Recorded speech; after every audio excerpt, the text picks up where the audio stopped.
भागवत गीता में विश्वास ना करता हो।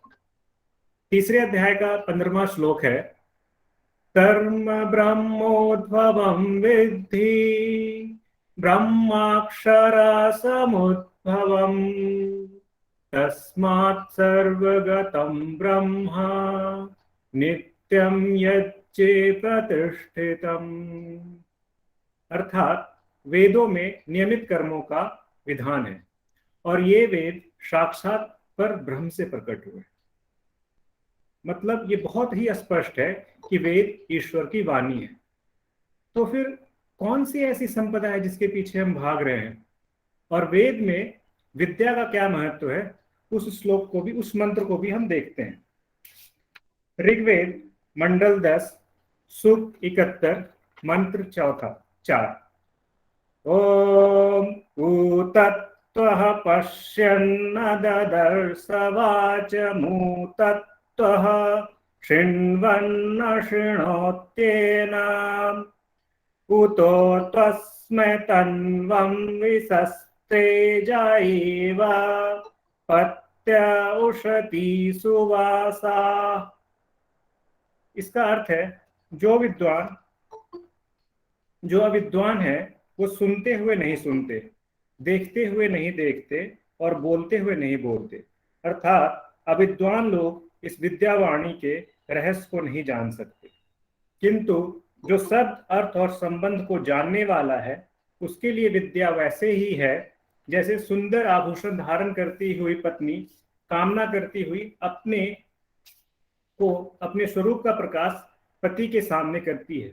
वैसे ही विद्या विद्वान के लिए अपने स्वरूप का प्रकाश करती है, अविद्वानों के लिए नहीं। फिर कौन सी ऐसी संपदा, सुख और वैभव है जिसे हम पर ब्रह्म के ज्ञान, वेद के से ज्यादा महत्व देके अंधा दौड़ लगा रहे हैं, और दौड़ ऐसी कि जिसमें ज्ञान अधूरा, विज्ञान अधूरा, स्वास्थ्य अधूरा, मानसिक शांति अधूरी और पूरी सृष्टि को विनाश की ओर अग्रसर किए जा रहे हैं। इतिहास के पन्नों में हम बहुत ही स्पष्ट रूप से पाते हैं कि जब भारत में वैदिक समाज था तो भारत, आर्यावर्त, भारतवर्ष विश्व गुरु था।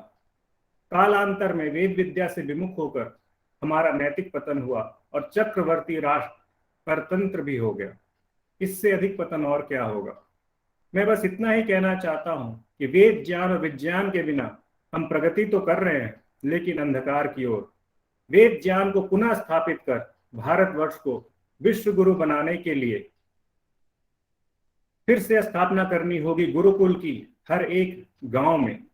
भारत में अभी भी गुरुकुल हैं, लेकिन कितने हैं, वहां क्या सुविधाएं हैं, क्या आम आदमी अपने बच्चों को उस गुरुकुल में भेजने के लिए सज्ज है? नहीं है। क्यों नहीं है? इन प्रश्नों के उत्तर देने और गुरुकुल को सशक्त और सुदृढ़ बनाने के लिए गुरुकुल क्रांति की स्थापना की गई है, जिस गुरुकुल क्रांति ने वैदिक फिजिक्स के साथ मिलकर इस वेबिनार का आयोजन आज किया है।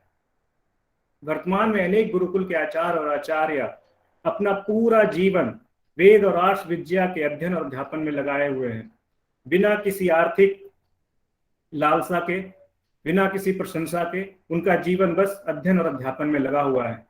ऐसे ही कुछ आचार्य और आचार्य के सहयोग से गुरुकुल क्रांति अनेक पाठ्यक्रमों का ऑनलाइन आयोजन करके देश के हर एक गांव और हर एक शहर के बच्चों तक इस ज्ञान को निःशुल्क पहुंचाने के लिए प्रतिबद्ध है और पहुंचा रहा है। वर्तमान में गुरुकुल क्रांति ऑनलाइन माध्यम से पाठ्यक्रम का आयोजन कर रहा है और भविष्य में हमारी गुरुकुल खोलने की योजना है। और कैसा गुरुकुल? आर्ष गुरुकुल, सीबीएसई और आईसीएसई स्कूल से बहुत आगे का गुरुकुल। क्योंकि जो ज्ञान होता है, जो विज्ञान होता है, वो किसी पाठ्यक्रम का, किसी सर्टिफिकेट का मोहताज नहीं होता। हमें बस चाहिए आपका साथ, आपका विश्वास, और हम इस क्रांति को लाकर भारत को बहुत आगे ले जाना चाहते हैं। गुरुकुल क्रांति भारत के हर गुरुकुल को एक नई पहचान देने आया है, एक नई ताकत देने के लिए आया है और भारत को विश्व गुरु बनाने आया है।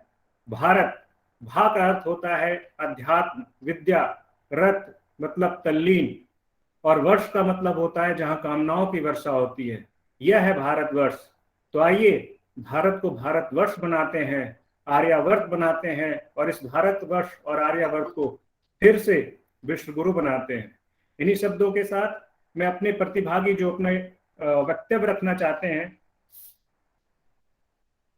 श्रीमती प्रियंका पराशर जी को आमंत्रित करना चाहूंगा।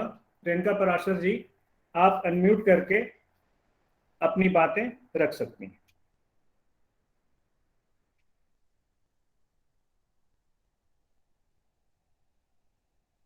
प्रियंका पराशर जी, आप मुझे सुन पा रही हैं?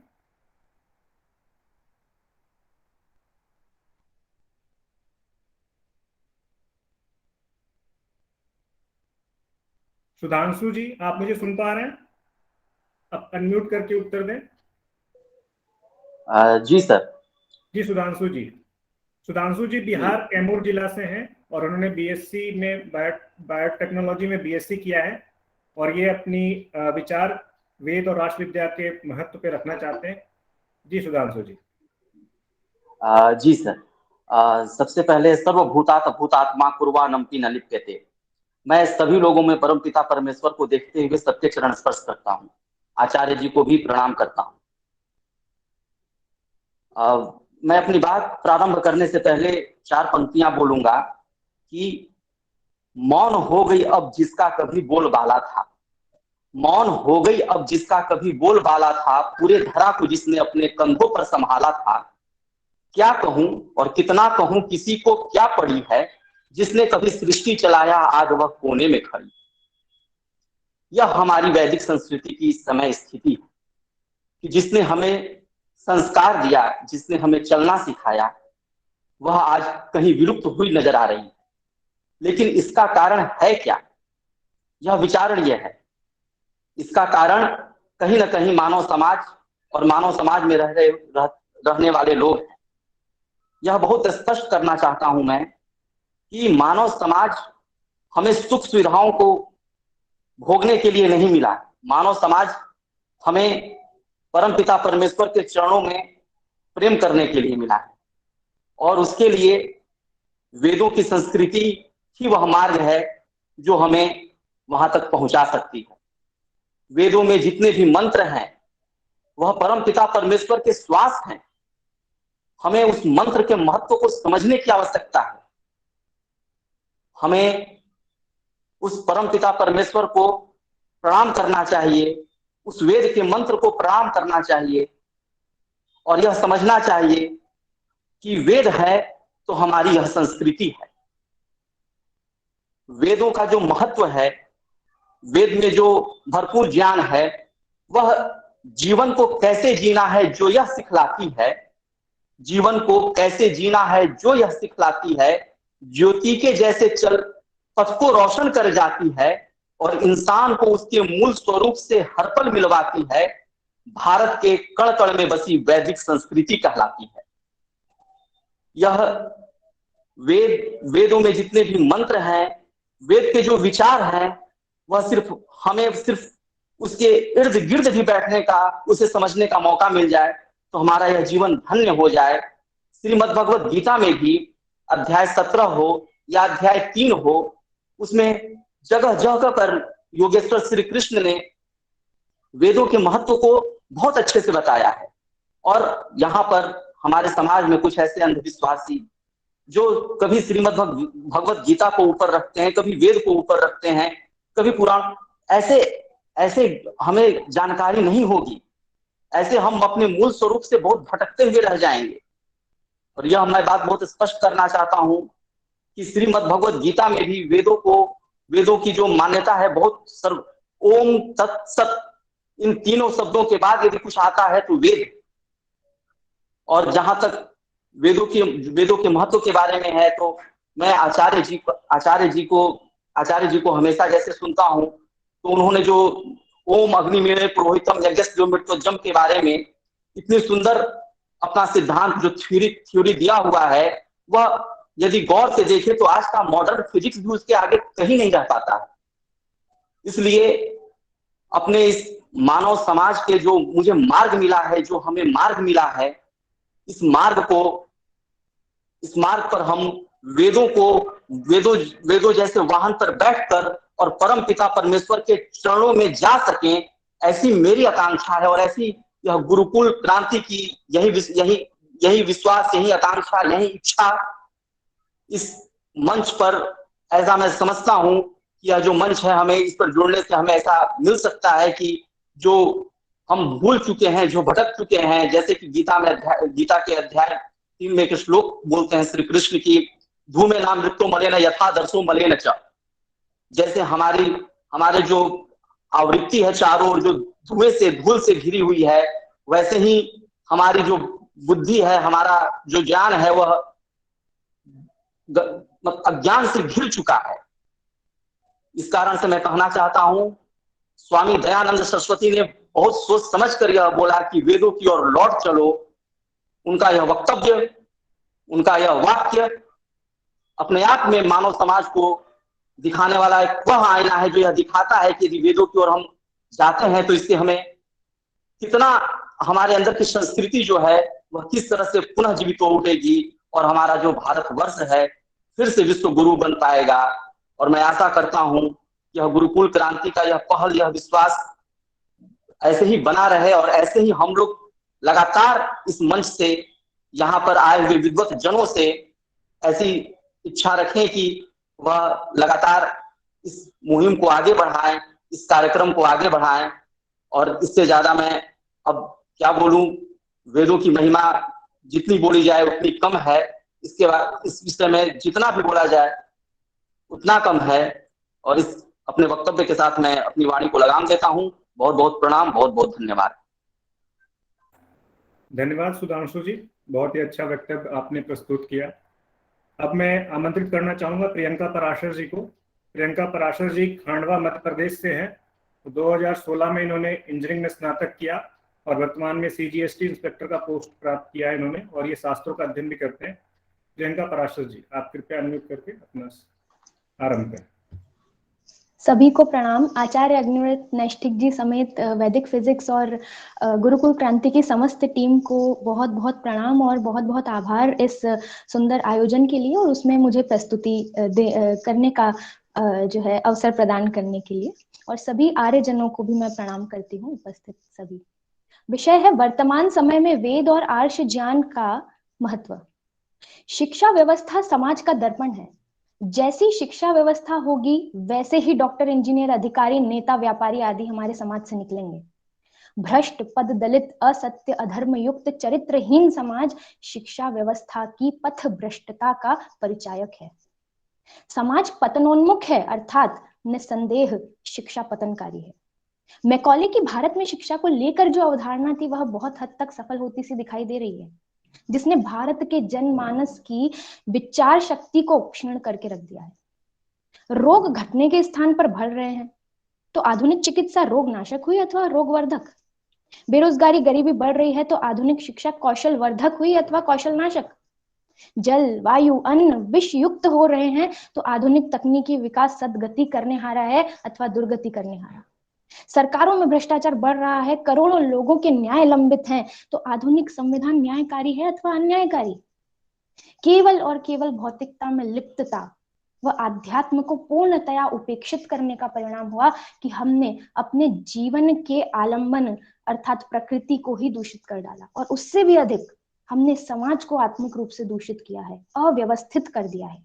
यह सब कुछ अज्ञानता पूर्वक किए गए कर्मों का ही परिणाम है। योग दर्शन स्पष्ट कहता है कि दुखों के मूल में अविद्या है। यदि मनुष्य को धर्म का, कर्म फल सिद्धांत का बोध होता तो वह ज्ञान पूर्वक कर्म करता, अज्ञानता नहीं करता।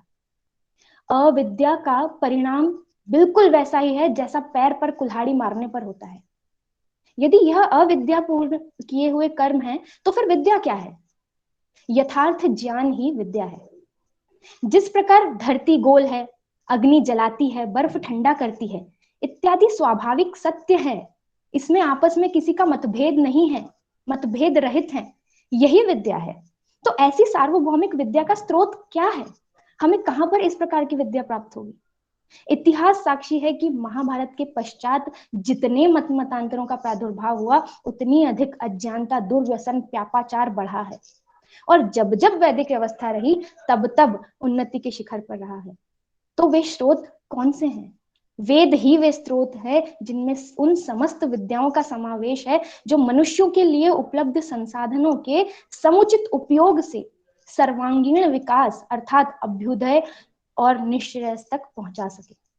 यह विद्या महर्षियों द्वारा प्रतिपादित है और महर्षि ऋषि आप्त पुरुष है जिनका शब्द प्रमाण सर्वथा मान्य है। इसीलिए ऋषि आदि ईश्वरीय विद्या का प्रतिपादन करते हैं और इसीलिए यह विद्या सर्वश्रेष्ठ और कल्याणकारी है।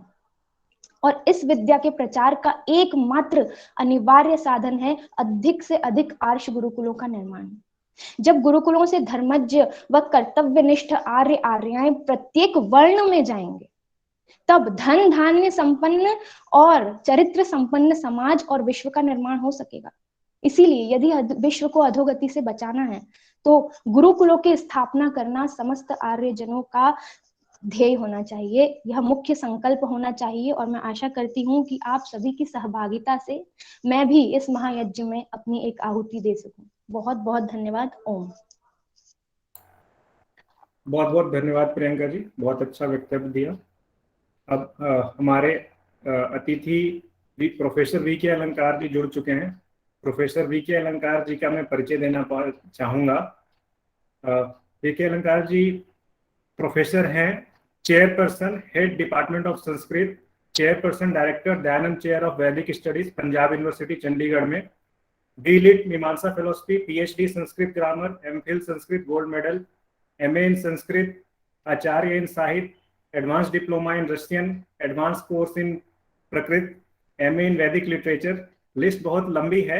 मैंने इनके ही मार्गदर्शन में सर्टिफिकेट इन वैदिक कोर्स किया था पंजाब यूनिवर्सिटी से, और इनकी बहुत सारी पुस्तकें भी छपी है। पोएट्री बुक, संस्कृत काव्य, देव प्रशस्ति काव्यम, पद्म चंद्रोदयम, वाल्मीकि प्रशस्ति काव्यम, पूर्व लोक भारती काव्यम, प्रपंच पंचशती, लिंग लकार एक दार्शनिक अध्ययन, इनका जो रिसर्च काम हुआ है। संस्कृत व्याकरण में लकारार्थ विवेचन, गोपथ निर्वचन विज्ञान, मीमांसा या ज्ञान मीमांसा, पल्लिप दीपिका, मीमांस दर्शन, मानव मूल विश्वकोश, हरियाणा की संस्कृत साधना, वाल्मीकि प्रज्ञा, हठ योग Pradipika. Professor V K Alankar जी, सर मैं आपसे अनुरोध करूंगा कि आप अनम्यूट करके अपने आशीर्वचनों से हमें आशीर्वाद दें।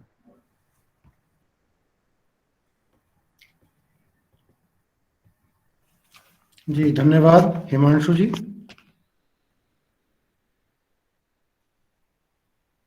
इस गुरुकुल क्रांति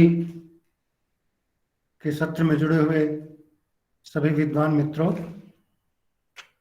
जैसा कि मुझे सुनने में आया कि आचार्य अग्निव्रत जी भी जुड़े हुए हैं, ये बड़ी प्रसन्नता का विषय है मेरे लिए, क्योंकि किसी कार्यक्रम में व्यस्त था, इसलिए हिमांशु जी से प्रार्थना की थी कुछ विलंब से जुड़ पाऊंगा और थोड़ा जल्दी जाना पड़ेगा मुझे, क्योंकि विषय आपने रखा है वर्तमान समय में वेद और आर्ष ज्ञान का महत्व। ये तो ठीक है कि वेद का महत्व है, लेकिन साथ में प्रश्न ये भी उठता है कि वेद को किस दृष्टि से पढ़ा जाए। क्या वेद के पुरुष सूक्त में बात को ढूंढेंगे या इसमें राष्ट्रवाद को ढूंढेंगे? इसलिए कोई भी विषय हो,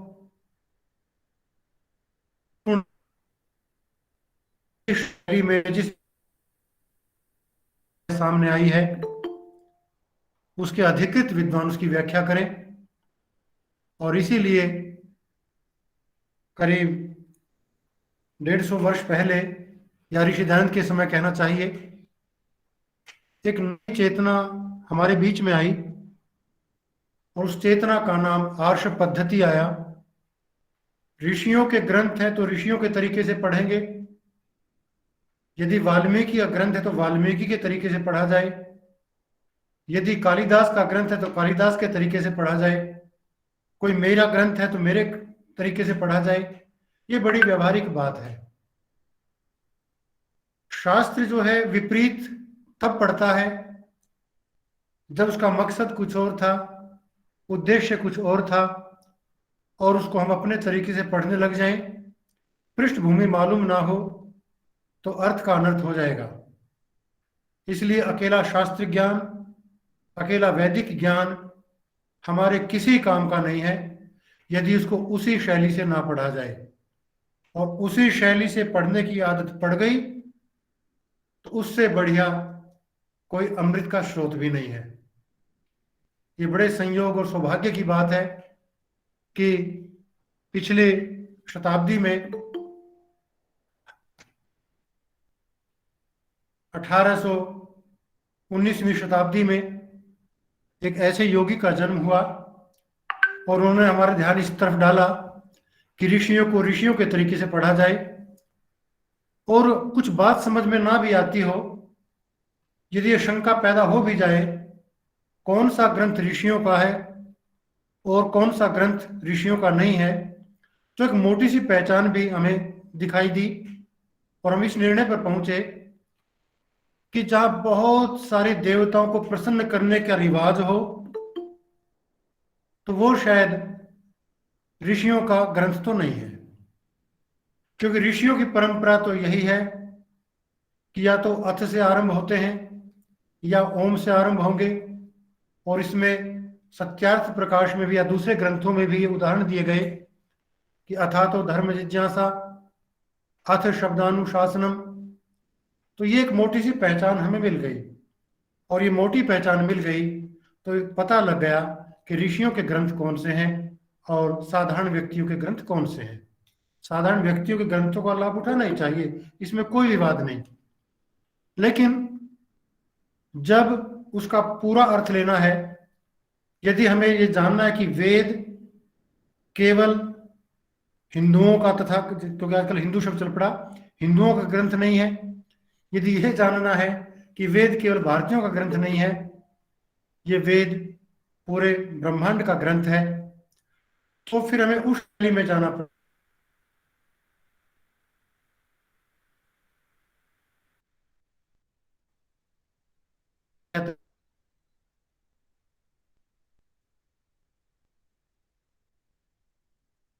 को समझना, तो इस दृष्टि से मैं इस बात से पूर्ण सहमत हूं कि आर्ष ग्रंथ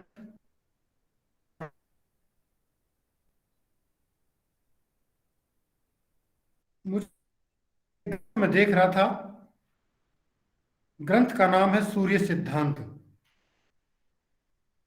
ये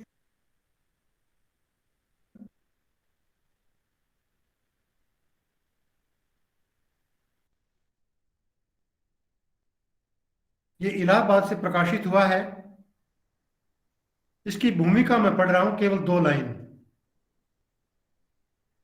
और भूमिका की पहली पंक्ति है, यदि आपको दिखाई दे रहा होगा तो शायद यहां से दिखाई दे रहा हो, मुझे पता नहीं। पंक्ति यूं है, पहली जो शुरुआत हुई है भूमिका की, ज्योतिष का ग्रंथ है। स्वामी दयानंद ने अपने अमर ग्रंथ सत्यार्थ प्रकाश में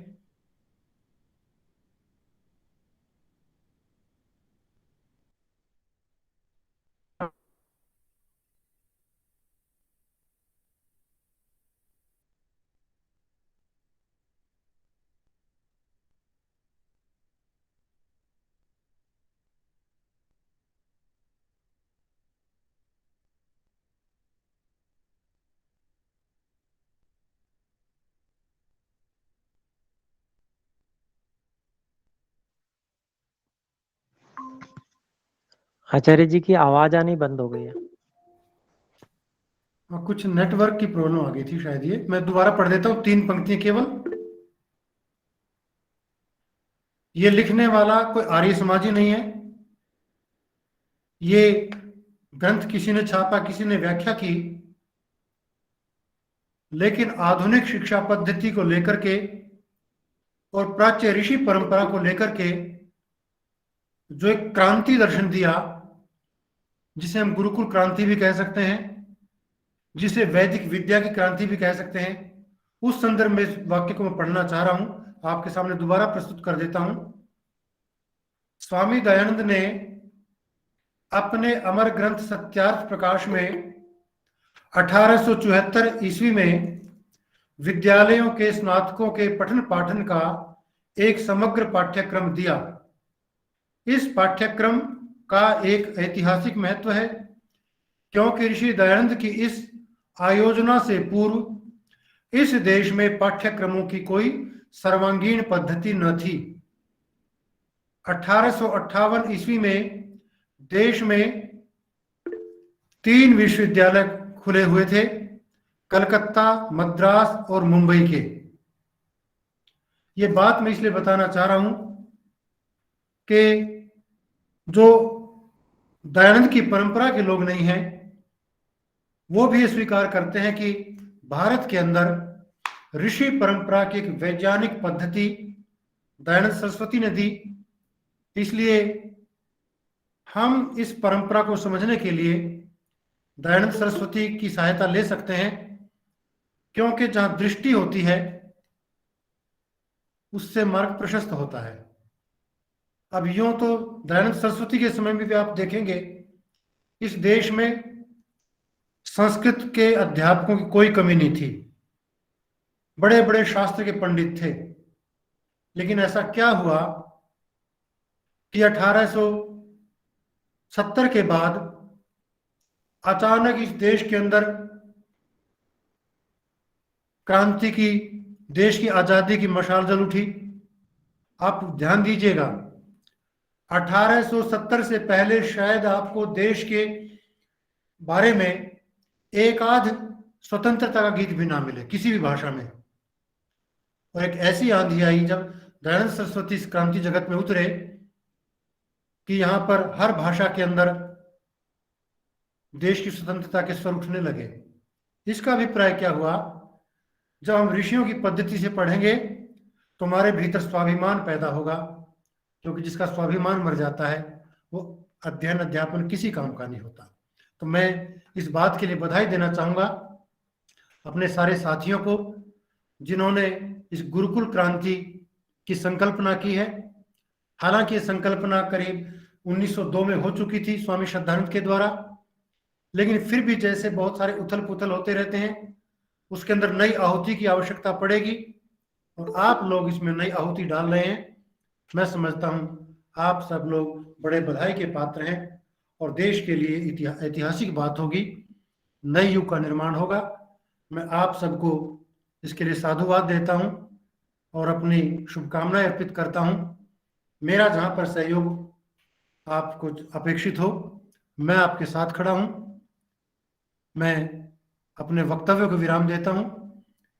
बस इसी विचार के साथ, इसी आशा के साथ कि इस क्रांति में, इस क्रांति के अंदर शास्त्रों की सर्वांगीण व्याख्या होगी। कोई वैज्ञानिक व्याख्या करेंगे, कोई सामाजिक व्याख्या करेंगे, कोई सार्वलौकिक व्याख्या करेंगे, कहीं सार्वदेशिक व्याख्या होगी। इस प्रकार से संपूर्णता आएगी, और जो संपूर्णता होती है, इसलिए क्योंकि हमारा तो सिद्धांत है संसार का उपकार करना। मैं मैक्स मुलर की बात को, बहुत जगह पे हमारे उनसे मतभेद हैं, पर इस बात को मुझे उसकी अच्छी लगी। उसने यूं कहा कि पूरे विश्व के अंदर साहित्य, बढ़िया से बढ़िया साहित्य में विश्व शांति तक की बात हुई होगी, पर मैं नहीं जानता ये आर्य लोग कौन थे, ये भारत के लोग कौन थे, ये किस परंपरा के लोग थे। मुझे पहली बार ऐसा लगा कि वेदों के अंदर ब्रह्मांड शांति की बात हुई है। ये विश्व शांति की बात तो किसी भी कविता में मिल जाए, लेकिन ब्रह्मांड शांति की जो चर्चा हुई है, शांति अंतरिक्ष आप है, तो इसलिए भारत की पद्धति ना कहे, इसको वैश्विक पद्धति कहे, ब्रह्मांड की पद्धति क्या कहें, कोई विशेषण समझ में नहीं आता। एक ही बात जानते हैं, वेद के अंदर, वेद की जो दृष्टि है वो ब्रह्मांड की शांति है। इसलिए आओ लोगों से अलग हट करके, विश्व शांति से आगे बढ़ करके हम ब्रह्मांड शांति की बात करेंगे। और ये ब्रह्मांड शांति की बात तभी होगी जब ऋषियों की परंपरा से पढ़ेंगे। मैं आप सबका फिर से आभार व्यक्त करता हूं और हमारे बहुत ही प्रतिभाशाली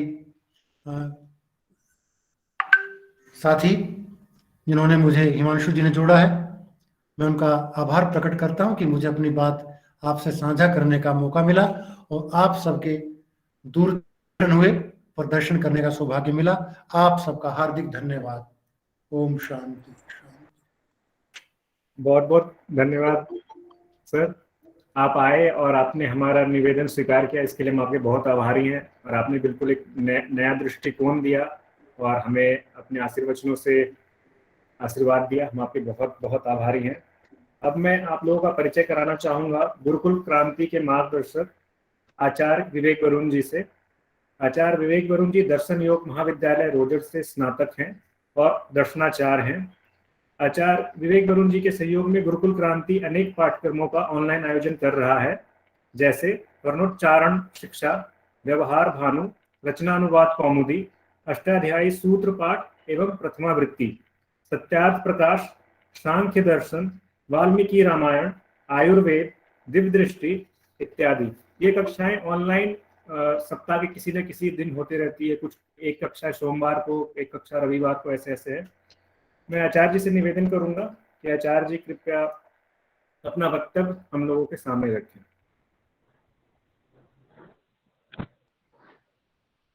ओम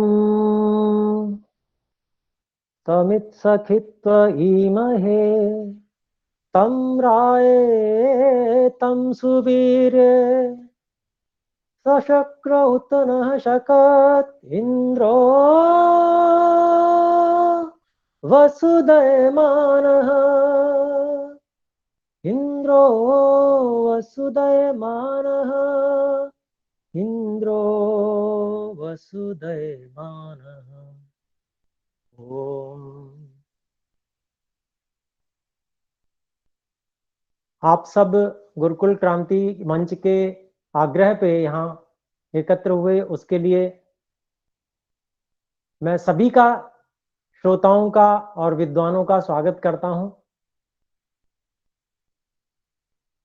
जैसा कि विषय है कि आज के समय में वेद और आर्ष विद्या का महत्व, तो इस विषय में मुख्य रूप से तो आचार्य श्री नैष्ठिक जी, श्री अग्निव्रत जी नैष्ठिक हमें मार्गदर्शन देंगे। थोड़ा सा मैं इस विषय में आप सबसे निवेदन करना चाहूंगा कि ये तो निश्चित बात है और हम सब जो लोग जुड़े हैं इस विषय में रुचि रखते हैं, इस कारण से यहाँ पर जुड़े हुए हैं। और ये भी निश्चित बात है कि ये सार्वकालिक विद्या है। वेद की विद्या और आर्ष ग्रंथ सभी काल में एक समान से महत्वपूर्ण है। और जैसे कि सूर्य की आवश्यकता है हमेशा एक सी, ठीक उसी प्रकार से सत्य ज्ञान की आवश्यकता भी सभी कालों में एक प्रकार हुआ करती है। तो वेद ज्ञान और आर्ष ग्रंथ जो हैं वो सूर्य के समान ही बिल्कुल सत्य सत्य है। जैसे कि सूर्य का प्रकाश सबके लिए सदा हितकारी है, ठीक उसी प्रकार से वेद का ज्ञान भी सभी काल में, और ऋषियों का जो ज्ञान है, ऋषियों के जो ग्रंथ हैं, वो सभी काल में हमारे सबके लिए विशेष उपयोगी हैं। तो अपने लोगों को ध्यान इस बात पे विशेष भी देना चाहिए कि आज के समय में हम किस प्रकार से इन आर्ष ग्रंथों को, वेदों को सबके सामने लेके आए। क्योंकि देखिए, कुछ लोग मिलके हम लोग मीटिंग कर लें, 100-200 लोग, इतने से बात बनने वाली नहीं है। ये सब लोग अपने अंदर वो अग्नि लेकर, जो अग्नि हम सबके अंदर आचार्य जी, आचार्य श्री अग्निव्रत जी नैष्ठिक लगाने वाले हैं, उस अग्नि को लेकर हम सब लोग इस बात के लिए प्रयासशील हो जाएं कि हम पूरे विश्व के सामने, हर व्यक्ति के सामने इस वेद विद्या और आर्ष विद्या को किस प्रकार से प्रकट कर पाए, उपस्थित कर पाए। तो इस कार्य में अपने लोगों को विशेष रूप से लगना है। तो कैसे लग सकते हैं अपने सब लोग, वो यह है कि आज समाज में हमें अनेक प्रकार की कमियां दिख रही हैं। जैसे विज्ञान के क्षेत्र में भी अभी बहुत कमियां हैं, जिनको कि आचार्य श्री अग्निव्रत जी अपने वीडियोस में और अनेक कार्यक्रमों में वो जहां भी जाते हैं और उनको दिखाते हैं, सबके सामने रखते हैं और उसका समाधान देते हैं। तो इसी शैली पर अन्य क्षेत्रों में भी कार्य होना चाहिए। जैसे अपना शारीरिक स्वास्थ्य का क्षेत्र है, तो शारीरिक स्वास्थ्य आज का जो ये विज्ञान है, ये जो प्रणाली है एलोपैथी इत्यादि, ये शारीरिक स्वास्थ्य की रक्षा नहीं कर पा रही। ये हम सब लोग जान चुके हैं। ये तात्कालिक रूप से थोड़ी देर के लिए लाभ करती है, मतलब ये कि थोड़ी देर के लिए वो हमें उससे रोग से राहत दिला देती है, परंतु स्थिति क्या होती है और अधिक हमको रोगों में फंसा देती है वो। तो ये जो सारी समस्याएं आज हम सबके सामने आ रही है। आप देखें, अकाल मृत्युएं हो रही हैं, कितने लोग मर जाते हैं बिल्कुल असमय, पिता के सामने पुत्रों की मृत्यु हो जा रही है। तो कितने दुख का कितना विषय है, कितने इस पे विचार करना चाहिए, ये हमारे सामने आ रहा है। तो ये सब चीजें, समस्याएं हमारे सामने, इस और अपने लोगों को मिलकर कार्य करने की आवश्यकता है कि हम इस प्रकार से लोगों के जीवन शैली में परिवर्तन लाने के लिए प्रयास करें कि आयुर्वेद के अनुसार वो जीवन शैली बना सकें, ऋषियों के अनुसार, वेद के अनुसार अपनी जीवन शैली बना सकें और वो निरोग रहे, स्वस्थ रहे, बहुत लंबा जीवन जिए, केवल 100 वर्ष नहीं, 150 200 वर्ष तक जिए। ऐसे इस प्रकार से लोगों को स्वास्थ्य प्रदान करना, शरीर में बल हो सबके, इसके लिए प्रयास करना, इस पे कार्य होना चाहिए। और उसके लिए अपने लोगों को खुद भी पहले उसमें लगना चाहिए, अपने शरीरों की भी हमें उन्नति करनी चाहिए।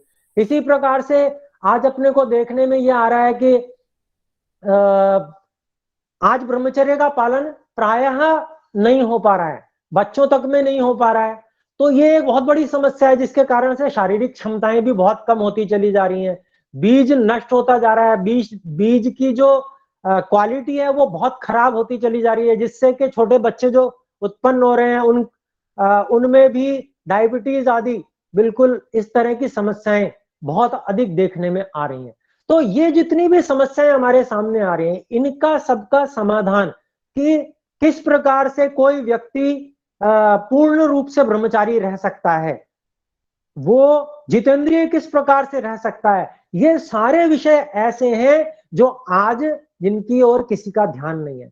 ऐसे विषयों को लेकर अपने लोगों को समाज में उतरना चाहिए और आर्ष विद्या के सहयोग से सब लोगों को उसका लाभ पहुंचाना चाहिए, और जिसके कारण से फिर आर्ष विद्या हमारी प्रतिष्ठित हो जाए और जो अन्य मैकाले आदि की विद्याएं हैं वो समाप्त हो। तो देखिए, ये तब हो पाएगा जब हम प्रैक्टिकली लोगों को आर्ष विद्या से सीधा सीधा लाभ पहुंचाने की स्थिति में आएंगे, क्योंकि जब लाभ होगा तो हानियों से बचने का रास्ता मिलेगा, और जब रास्ता जिस तरह से मिलेगा उस रास्ते पर चलने के लिए सारा समाज तैयार हो जाएगा। तो मैंने ये कुछ छोटी सी बातें मैंने रखी, समय बहुत कम है, समय तेजी से भाग रहा है, और तो मैं ये चाहूंगा कि आचार्य जी हमारे सामने आए हैं और जल्दी से जल्दी मैं छोटा सा उनको परिचय आपके सामने देना चाहूंगा।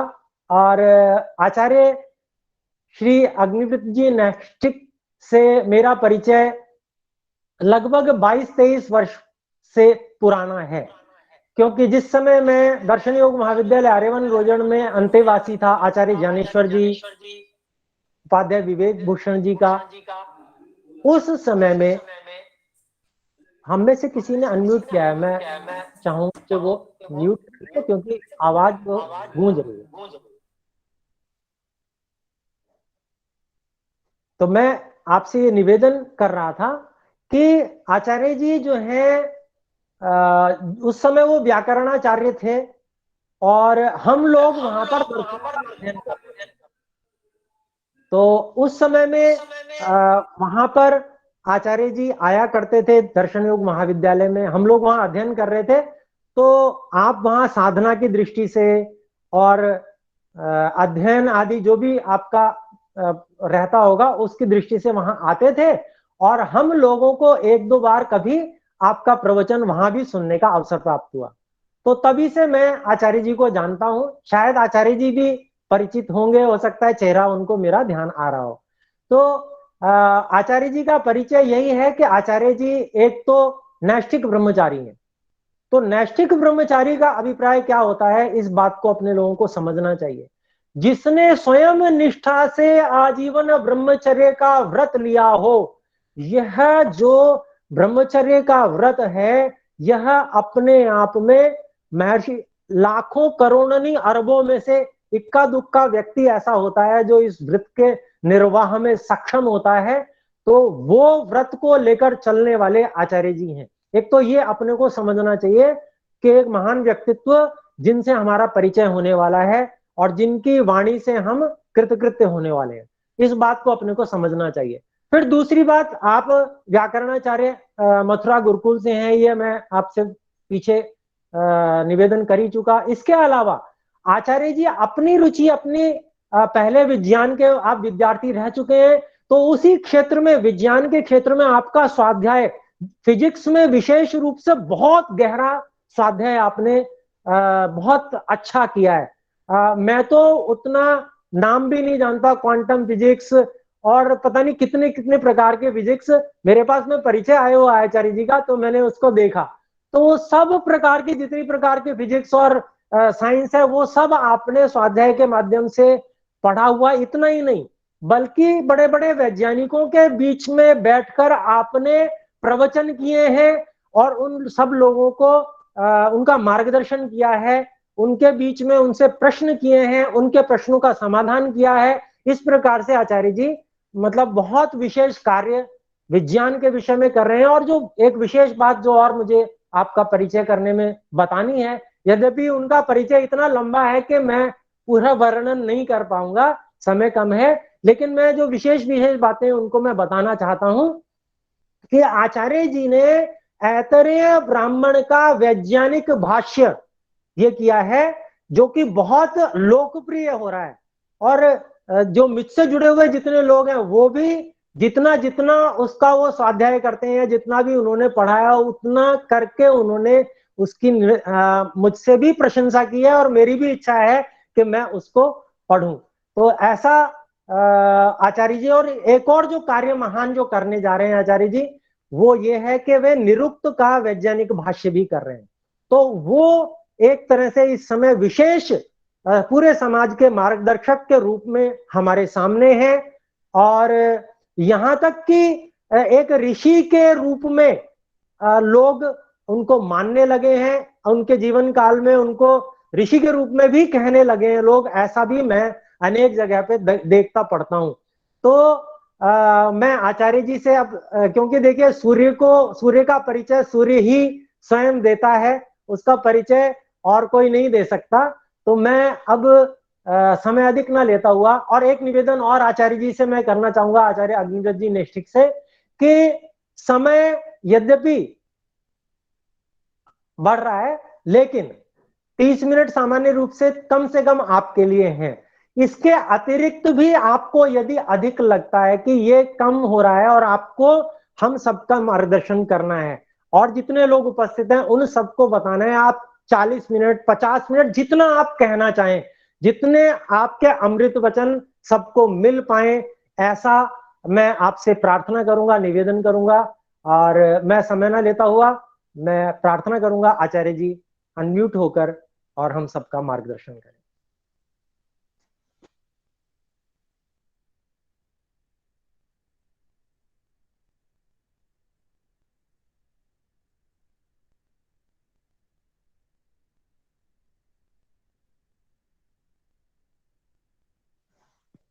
आचार्य जी अनम्यूट नहीं हुए हैं, अनम्यूट नहीं हुए हैं आचार्य जी।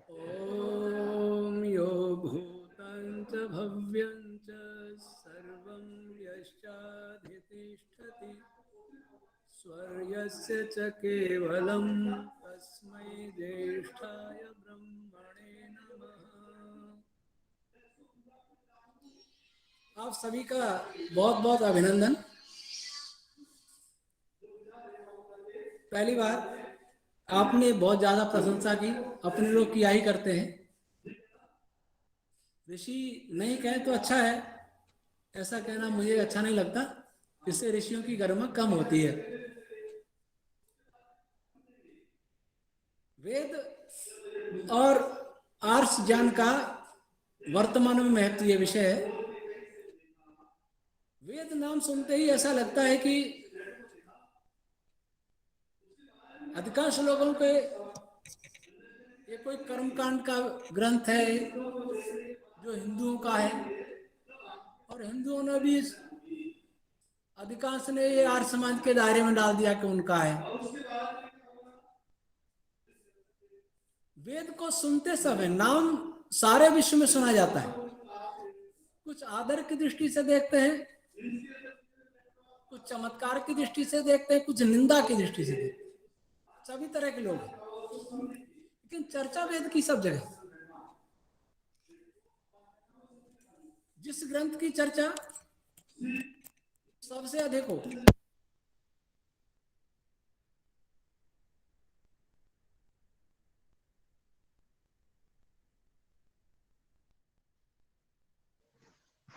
आचार्य जी आवाज आनी बंद हो गई है। महाभारत के बाद दुर्भाग्य से वैदिक ज्ञान विज्ञान धीरे धीरे शिथिल होता चला गया और समाप्त भी हो गया। वेद के विषय में अधिकांश हम ये कहा करते हैं कि वेद ईश्वर की वाणी है, हम लोग कहा करते हैं। और हिंदुओं में जो भी संप्रदाय लगभग, उनमें कोई भी पढ़ा लिखा व्यक्ति यही कहेगा कि वेद ईश्वर की वाणी है। लेकिन वर्तमान समय में क्या इस बात का विश्वास करना उतना सहज है कि हर व्यक्ति के लिए? जबकि सारा भारत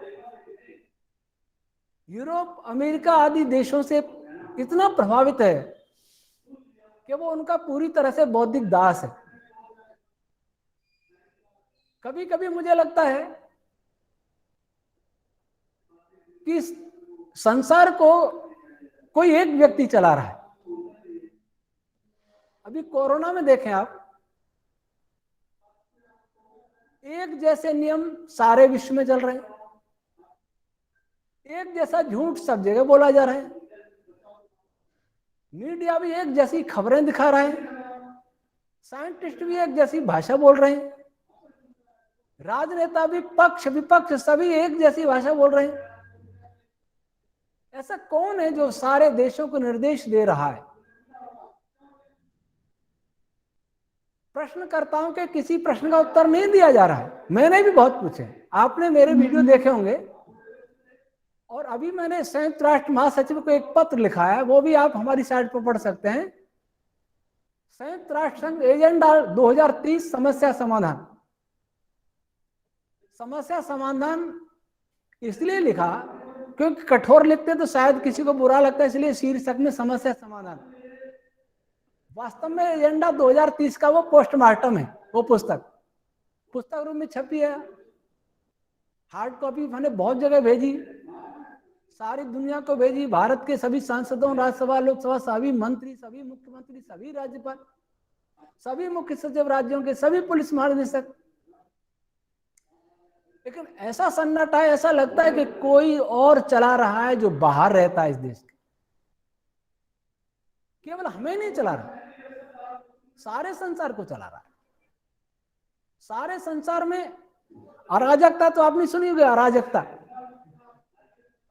किसान प्रदर्शन करे, विद्यार्थी तोड़फोड़ करें, मजदूर प्रदर्शन करे, कर्मचारी प्रदर्शन करे, उसको कहते हैं अराजकता। लेकिन ये जो अराजकता है, ये उन लोगों की है जो यशस्वी माने जाते हैं विश्व में। पढ़ी लिखी अराजकता इसको कह सकते हैं, ग्लोरीफाई।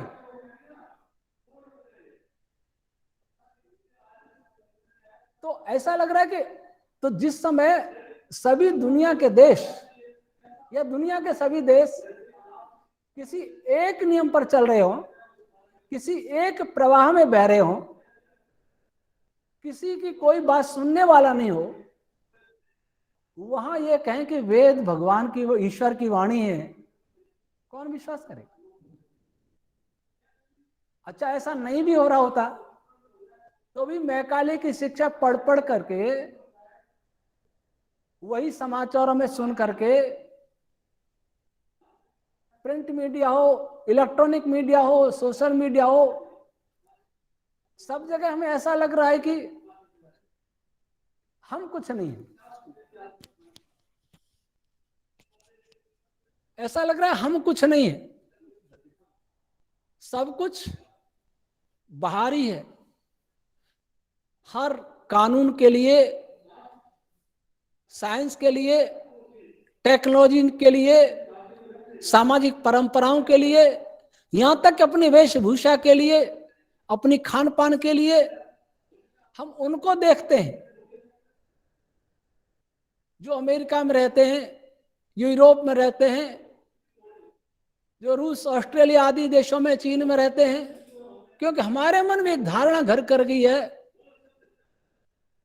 कि हमारे पूर्वज मूर्ख थे।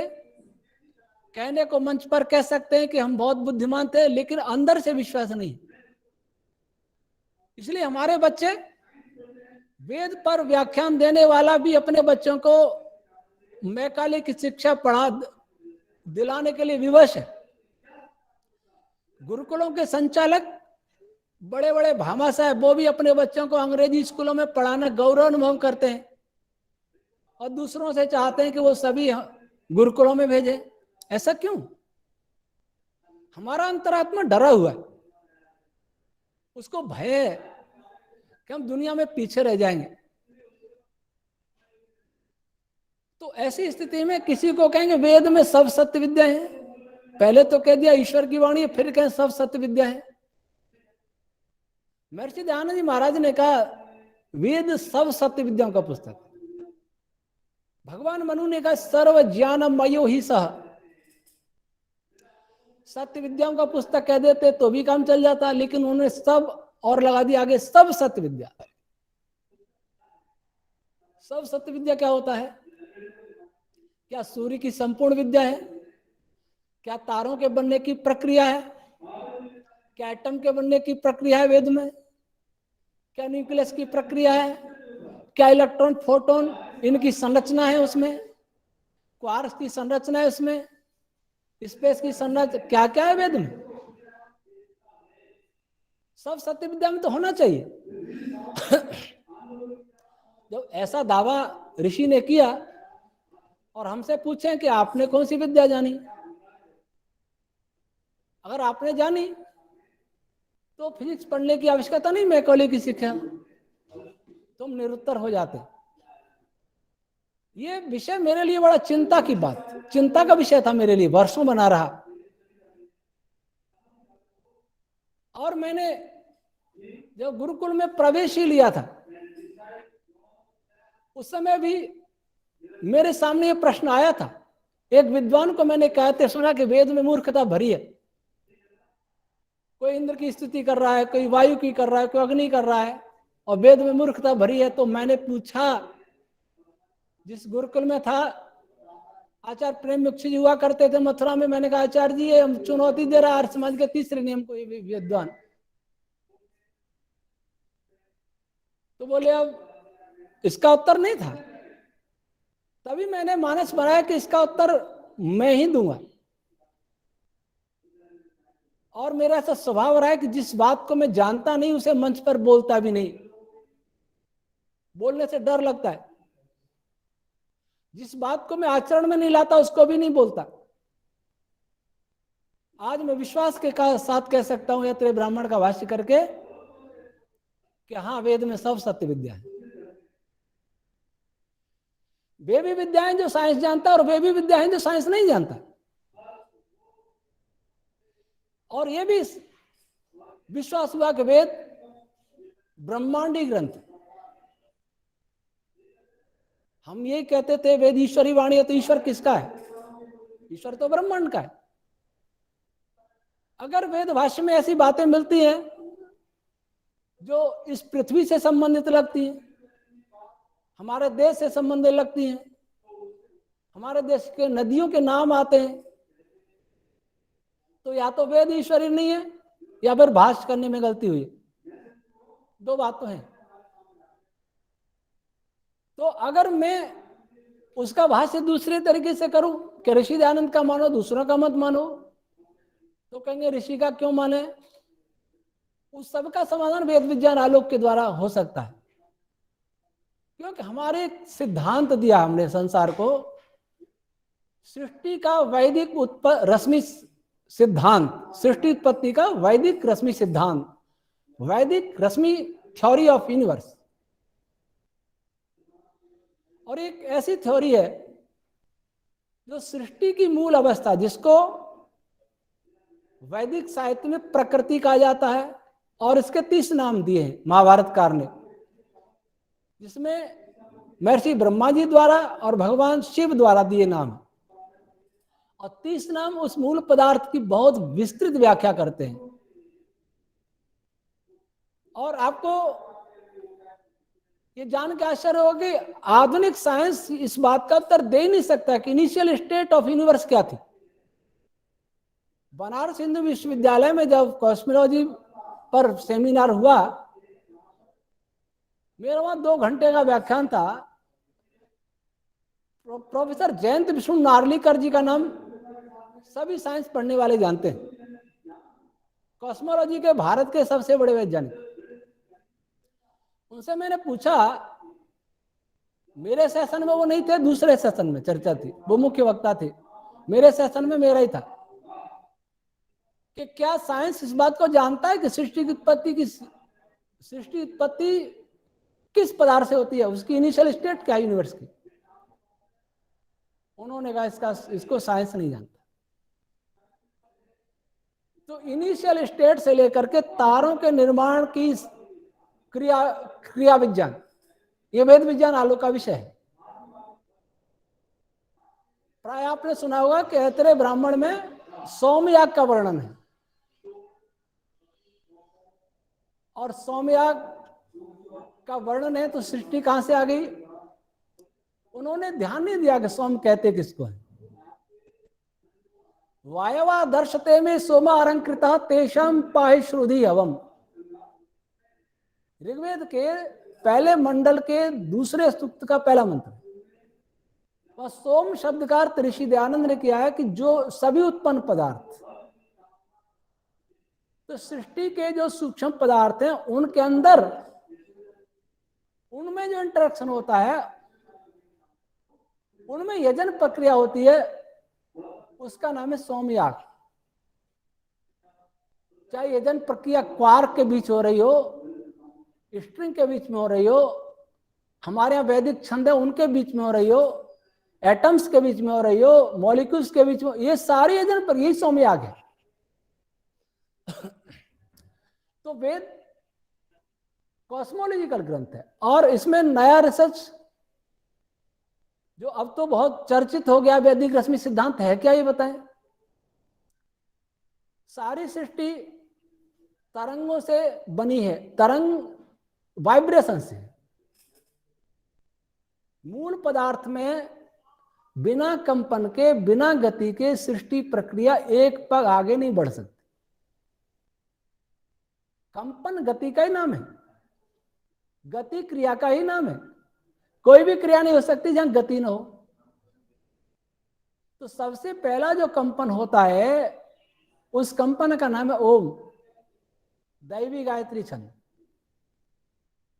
उसके बाद भू भुवा स्व आदि, फिर अन्य छंद।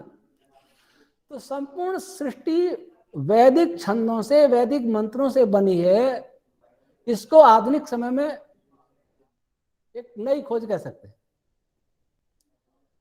जब ऐसा हो जाएगा और इस बात को सिद्ध कर दिया जाएगा, तो फिर ये हमें किसी से शास्त्रार्थ करने की जरूरत नहीं पड़ेगी, किसी का शंका समाधान करने की जरूरत नहीं पड़ेगी कि वेद हिंदुओं का है कि मुसलमान, किनका है किनका नहीं है, क्योंकि जिसके एटम हैं, जिसके एटम क्वार्क्स हैं, जिसके इलेक्ट्रॉन है, जिनके सूर्य है, जिनका चंद्र है, जिनका वायु है, जिनका संपूर्ण गैलेक्सी है, उन सब का वेद है। तो वेद केवल उस मनुष्य के लिए नहीं है जो इस धरती पर रहता है, बल्कि धरती के बाहर किसी अन्य ग्रह पर, किसी अन्य गैलेक्सी में, किसी अन्य सौर मंडल में, जहां भी बुद्धिजीवी प्राणी रहता है मनुष्य जैसा, आकृति कैसी है उसकी, उस सब के लिए वेद है। तो कोई बुद्धिमान मुसलमान या बुद्धिमान ईसाई कभी विरोध नहीं कर सकता। लेकिन हमारी भी गलती रही। हमारे एक विद्वान हुआ करते थे, वो प्रचारित किया करते थे, वह हिंदू का गेह नहीं जिसके घर में वेद नहीं।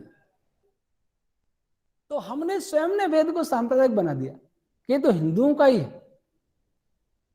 गाय को भी सांप्रदायिक हमने बना दिया, वेद को भी सांप्रदायिक हमने बना दिया, ओम को भी सांप्रदायिक हमने बना दिया। गलतियां तो हमारी हुई। अच्छा, कोई यहां प्रश्न उठा सकता है कि वैदिक रश्मि सिद्धांत को हम कैसे माने, प्रैक्टिकल तो है नहीं। आपको पता है फिजिक्स में एक स्ट्रिंग थ्योरी भी चलती है, पिछले 30-40 साल से चल रही है और पहले से, और हजारों साइंटिस्ट काम कर रहे हैं। स्ट्रिंग थ्योरी पर भारत के वैज्ञानिक अशोक सेन जी को फंडामेंटल फिजिक्स पुरस्कार मिला। यूरोप की एजेंसी कोई देती है और उसकी राशि नोबेल पुरस्कार से भी 3 गुनी है। ये शायद 12 में मिला, 2012 में। उस स्ट्रिंग थ्योरी का कोई प्रैक्टिकल नहीं, कभी नहीं हो सकता। लेकिन उस पर दुनिया का सबसे बड़ा पुरस्कार मिल रहा है। फंडामेंटल फिजिक्स पुरस्कार कभी कभी मिलता है, ऐसा नहीं नोबेल की तरह हर साल नहीं मिलता। कोई विशेष कार्य करता है, लीक से हटके करता है, उसको देते हो। तो जिसपे नोबेल से भी 3 गुने बड़ी राशि पुरस्कार में मिली हो और उस फिजिक्स का कोई भी प्रयोग नहीं हुआ, फिर भी उसे मान रहे। फिर हमसे पूछते हैं आपने प्रयोग किया, हम उनसे पूछते हैं हमने बीएचयू में कहा था वहां स्ट्रिंग थ्योरी पे कौन सा प्रयोग हुआ। स्ट्रिंग थ्योरी केवल काल्पनिक मैथ के आधार पर चलती। दूसरी बात, अगर कोई थ्योरी प्रैक्टिकल ना हो, मैथ भी नहीं, तो कैसे माने। उनके लिए मैं कहता हूं, एक व्यक्ति त्रिकोणमिति गणित नहीं पढ़ा, त्रिकोणमिति ट्रिग्नोमेट्री, वो देखता है sine square theta plus cos square theta equal to 1 plus cos square, ये सब सूत्र पढ़ करके वो कहेगा ये किस काम आएंगे।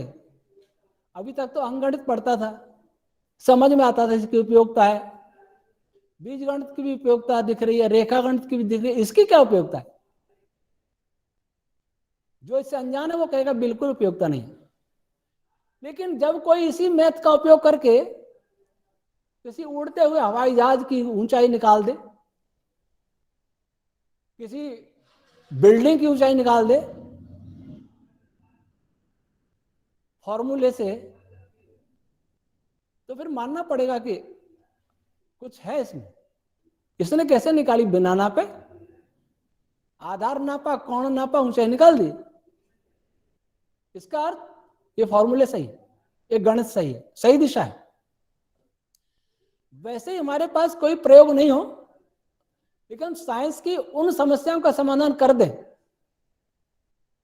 जो उनके पास नहीं हो रहा, उनका नासा नहीं कर पा रहा, उनका सर्न नहीं कर पा रहा, जो दुनिया की सबसे बड़ी लैब है, और हम उसको कर दें, तब तो मानेंगे कि हाँ सत्य है।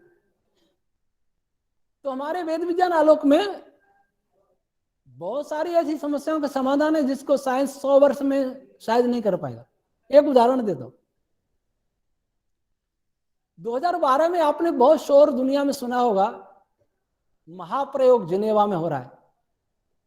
आप में से बहुतों को याद होगा, 2008 कोई ज्यादा समय नहीं हुआ, जिनेवा में विश्व की सबसे बड़ी लैब है सर्न,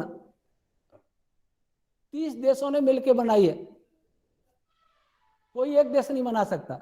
मुझे भाभा एटॉमिक रिसर्च सेंटर में एक साइंटिस्ट ने कहा कि 30 देशों ने मिलकर बनाई है, अकेला कोई नहीं बना सकता। तो उस लैब में प्रयोग चल रहा था, ये सृष्टि कैसे बनी, मास कैसे आया, कहां से आया, और ये बताया कि हिग्स बोसोन के कारण, हिग्स फील्ड के कारण मास आया। ये क्यों कल्पना की, किसने की ये कल्पना? मैं इस कल्पना पर प्रश्न Tata institute of fundamental research Mumbai और Bhabha atomic research centre Mumbai दोनों के वैज्ञानिकों से कर चुका कि ये कल्पना ही गलत है। यहां किसी का फिजिक्स नाम लिखा हुआ है इसलिए लगता है फिजिक्स के हैं, तो उनको बताऊं, ये कल्पना थी पीटर हिग्स की, 1961 में, अमेरिकन साइंटिस्ट।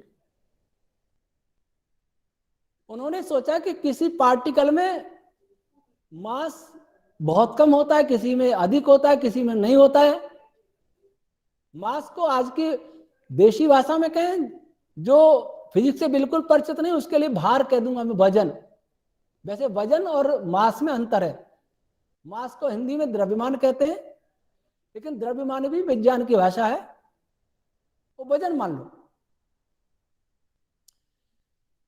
तो उन्होंने कहा कि किसी में कम, किसी में अधिक, किसी में नहीं, इसका कोई कारण होगा, कोई ऐसा पदार्थ भरा है, फील्ड भरा है, कोई फील्ड है ब्रह्मांड में जिसमें टकराने से किसी का मास ज्यादा होता है, किसी का कम होता है। तो उन्होंने कहा कि जो हिग्स फील्ड है उसकी खोज में सारी दुनिया लग गई। 61 साल लगे उनको इस पर काम करते हुए।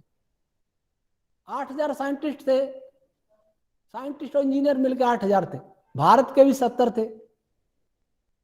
तो भारतीय टीम को जो लीड कर रहे थे, उन प्रोफेसर नावा के मंडल जी से मैं मिला, मुझे बताया कि वो लीड कर रहे हैं। न्यूट्रिनो ऑब्जर्वेटरी ऑफ इंडिया के हेड थे, सीनियर प्रोफेसर थे हाई एनर्जी विभाग के। मैंने कहा कि जो ये कल्पना की गई कि मास किसी का कम है, किसी का ज्यादा, किसी का नहीं है, तो कोई फील्ड होना चाहिए जिसके टकराने से किसी में मास कम हो जाए, किसी में ज्यादा हो जाए। तो मैंने कहा पहला प्रश्न तो इसमें यह है कि हिग्स बोसोन है, उसका मास कहां से आया, उसमें मास कहां से बना? वो प्रोटॉन से बहुत भारी है, लगभग शायद 130 गुना, और प्रोटॉन इलेक्ट्रॉन से 1837 गुना भारी है। भारी मतलब मास।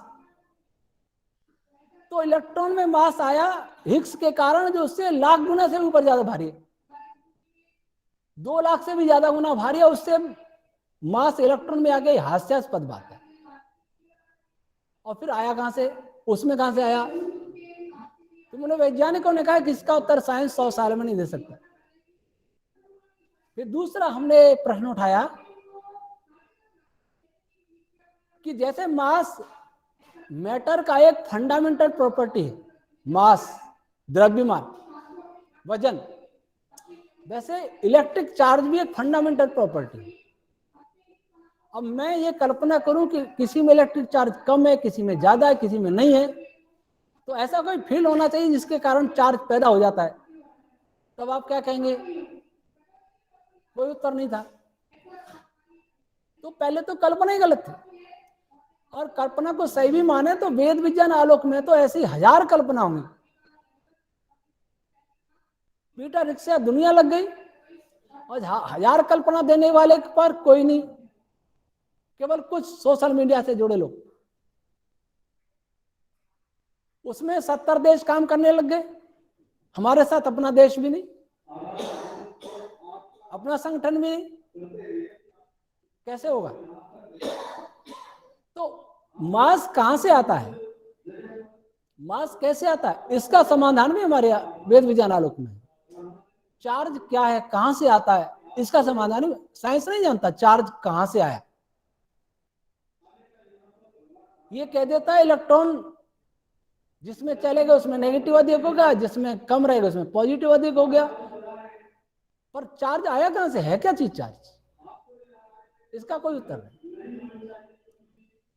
तो जो ये कहते हैं कि प्रयोग में ना कैसे माना जाएगा, उनको मैं यही बता रहा हूं कि साइंस की आप समस्या, मैंने बीएचयू में भी कहा था, मैंने आधुनिक साइंस के समक्ष, फिजिक्स के समक्ष 80 प्रश्न खड़े किए थे, एक का भी उत्तर मुझे नहीं दिया। फिर मैंने कहा कि मेरी थ्योरी अब मैं बताता हूं, संसार कैसे बना। उस पर कोई प्रश्न आप करेंगे तो उसका उत्तर देना मेरा दायित्व बनता है, क्योंकि वो थ्योरी मेरी है, वैदिक रश्मि थ्योरी पर। लेकिन आपकी साइंस में भी जो समस्याएं हैं जिनका समाधान नहीं हो रहा है, अरबों खरबों डॉलर खर्च हो रहे हैं, दुनिया भर के वैज्ञानिक लगे लेकिन समाधान नहीं मिल रहा है, उन 50 प्रश्नों को हमें लिख के दे दीजिए, मंच पर कहा था।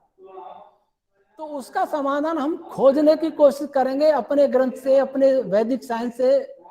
2 महीने समय, इतना समय दे दीजिए। मेरी थ्योरी पर प्रश्न करेंगे तो ही उत्तर देना मेरा दायित्व है ही, अभी दूंगा उत्तर। लेकिन आपकी थ्योरी में कोई समस्या है, उनका समाधान आप हमसे चाहते हैं तो आप हमें समय दीजिए और लिख के दीजिए। जबकि उनकी फिजिक्स की समस्याओं का समाधान करना मेरा दायित्व नहीं है, क्योंकि वो उनकी फिजिक्स है। लेकिन फिर भी मैंने कहा, तो उसके बाद हमें किसी ने समस्या नहीं दी, कुछ प्रश्न पूछे हमारी थ्योरी पर शोध छात्रों ने, वो उनका समाधान हो गया। अगर वेद सब सत्य विद्याओं का पुस्तक है तो फिजिक्स की जो भी वास्तविक समस्याएं हैं उनका समाधान हम बिल्कुल कर सकते हैं, लेकिन चुनौती से नहीं, प्रेम से हमारे साथ बैठिए। क्योंकि आपको समस्या का समाधान न करें, मुझे नहीं चाहिए वो समस्या, मेरी समस्या नहीं, आपकी समस्या है। अगर किसी विद्यार्थी पर कोई प्रश्न नहीं आ रहा हो, वो तो लड़के थोड़ी उत्तर लेगा, प्रेम से पूछेगा, क्योंकि समस्या उसकी है, तो उसका समाधान मैं करने का पूरा प्रयास करूंगा, तब तो प्रामाणिकता होगी।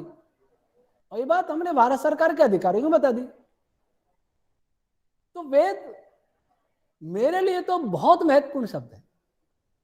मैं भी पहले वेद, वैदिक विद्वान, वेद विज्ञान बहुत सुनता था, शब्द शब्द सुनता था।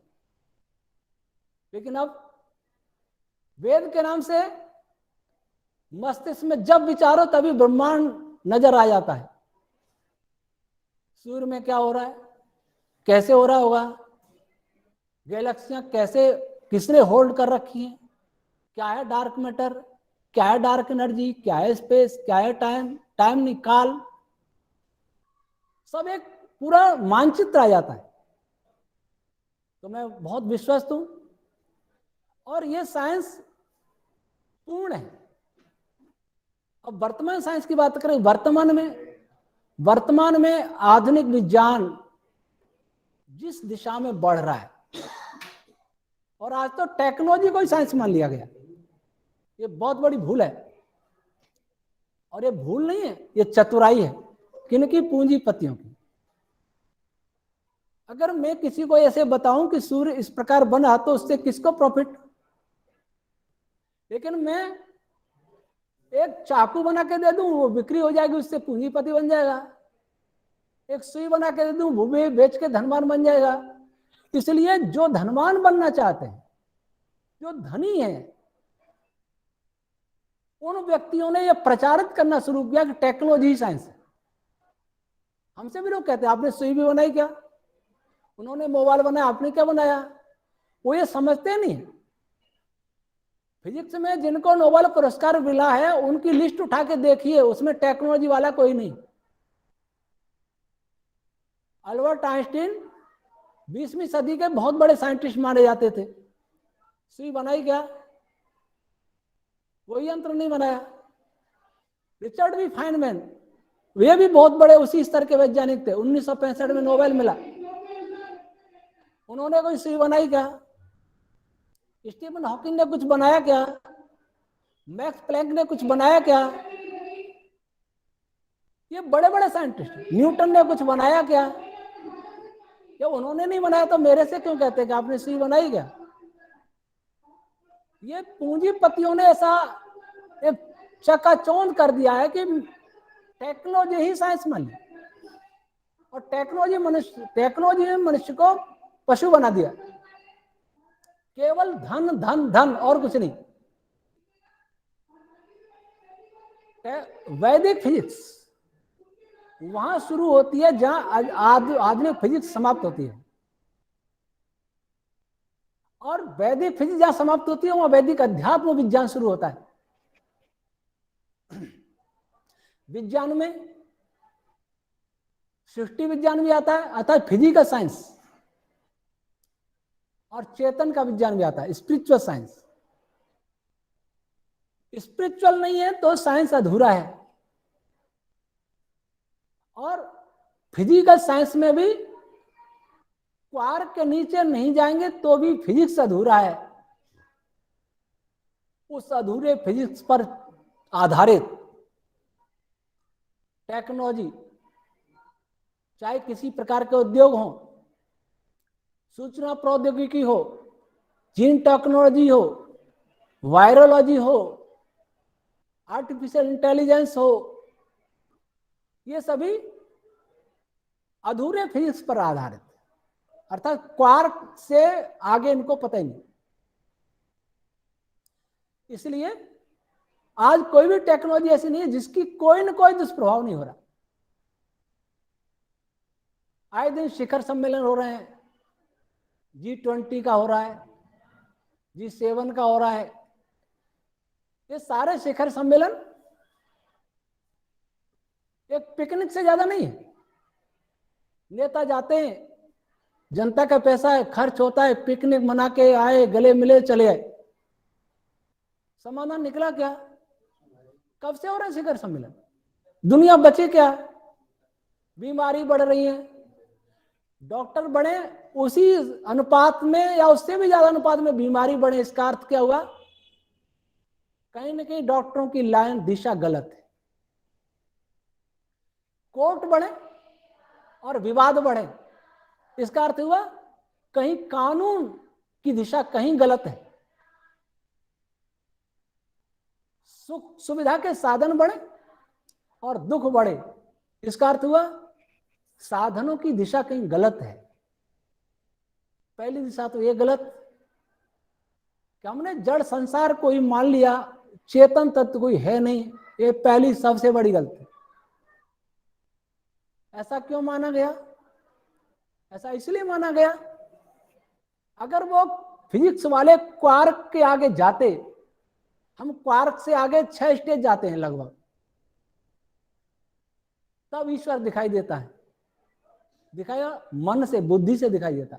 समाधि वाला ईश्वर अलग है, वो तो समाधि लगानी पड़ेगी, लेकिन बुद्धि से भी ईश्वर के दर्शन, ईश्वर के कार्यों के दर्शन है। ये तो क्वार्क को भी समझ ले तो भी कार्य के दर्शन हो जाएंगे, पर गहराई से समझेगा जब। फिर साइंस को हमने सीमा में मान दिया, प्रयोगों की सीमा, ऑब्जर्वेशन की सीमा। जो हम नहीं देख पाएंगे नहीं मानेंगे। अंधे को सूरज नहीं दिखे, फिर क्या सूरज है ही नहीं तो उसमें दोष सूरज का तो नहीं है। हमारे पास दूरबीन नहीं है और तो दूर का पदार्थ कुछ है ही नहीं है, ऐसा हम कहें तो हमारे पागलपन होगा। साधन, हमारा साइंस साधनों पर निर्भर है। एलोपैथी लैब पर निर्भर है, रेडियोलॉजी, पैथोलॉजी इस पर निर्भर है। और रेडियोलॉजी की सीमा कम हो या पैथोलॉजी नहीं हो तो डॉक्टर कुछ भी नहीं कर सकता फिर। लेकिन प्राचीन काल का वैद्य हाथ की नाड़ी पकड़ के, हाथ में रेडियोलॉजी थी, हाथ में सीटी स्कैन, हाथ में एमआरआई, हाथ में एक्सरे और हाथ में पैथोलॉजी, ये बता दिए रोग है। वो साइंस था। दुर्भाग्य से आयुर्वेद वाले भी नहीं रहे, कहीं कहीं बिरले हैं। तो कहने का साइंस सीमाओं में बंधा है, टेक्नोलॉजी की सीमा में। लेकिन मैं कहता हूं आप थोड़ा विचारें कि कुछ लोग मानते हैं कि ब्रह्मांड विस्फोट से बना, साइंस वालों की बात कर रहा हूं। कुछ लोग कहते हैं विस्फोट से नहीं बना, इटर्नल है। दोनों के पास अपने अपने तर्क, दोनों के पास अपने मैथ, दोनों के पास अपने ऑब्जर्वेशन, तो एक दूसरे को काट क्यों रहे वो? इसका अर्थ हुआ कहीं दिशा गलत है। दिशा क्या गलत है? निरुक्तकार में अगर निरुक्त को पढ़ लेते अच्छी तरह तो दिशा उनकी ठीक हो जाती। निरुक्तकार ने कहा कि तर्क ऋषि और हुआ ब्रह्म है। प्रयोगों के साथ साथ अच्छा तर्क जुड़ जाए, गणित के साथ साथ अच्छा तर्क जुड़ जाए, ऑब्जर्वेशन के साथ साथ अच्छा तर्क जुड़ जाए, ऊहा जुड़ जाए, तो परिणाम सही निकलेगा। मृग मरीचिका में हिरण जो घूमता है पानी के लिए, रेत को पानी समझता है। ऑब्जर्वेशन तो वो भी कर रहा है, उसको पानी दिख रहा है, हिलती हुई लहरें हैं, ऑब्जर्वेशन सही है लेकिन तर्क नहीं है। तो बिना तर्क, और ये तर्क आएगी, तर्क तो वैसे करते हैं, बिना तर्क के साइंस चलता नहीं है, लेकिन सूक्ष्मता आएगी सात्विकता से। अरे संसार में आज तामस और राजस बढ़ रहा है, तामस बहुत बढ़ रहा है। मांस खाने वाले, शराब पीने वाले और नशे करने वाले या ब्रह्मचर्य के विरुद्ध अनेक कार्य करने वाले, वो कभी सूक्ष्म बुद्धि को प्राप्त नहीं हो सकते। भगवान मनु ने लिखा मनुस्मृति में, अर्थ कामेश्व सत्ता नाम धर्म ज्ञानम विधीयते धर्म जिज्ञा समाना नाम प्रमाणम परमम श्रुति। अर्थ और काम में आसक्त जो न हो उसे ही धर्म का ज्ञान होता है। और धर्म का अर्थ साइंस और अध्यात्म दोनों ही है। चेतन का धर्म अध्यात्म विज्ञान है और जड़ का धर्म फिजिकल साइंस है, पदार्थ विज्ञान। शुद्ध आहार, शुद्ध विहार, शुद्ध विचार, ये जब तक नहीं होंगे, इसके लिए साधना आवश्यक है, सात्विक भोजन आवश्यक है। ये सब समाप्त हो गया, आज इसका कोई महत्व रहा नहीं। हम चले जा रहे हैं लेकिन पता नहीं कहां जा रहे हैं। वैदिक साइंस संपूर्ण साइंस शरीर से लेकर ब्रह्मांड का ज्ञान कराती। और एक बात यह भी बता दें कि जो ब्रह्मांड नहीं जान सकता वो ईश्वर को भी नहीं जान सकता,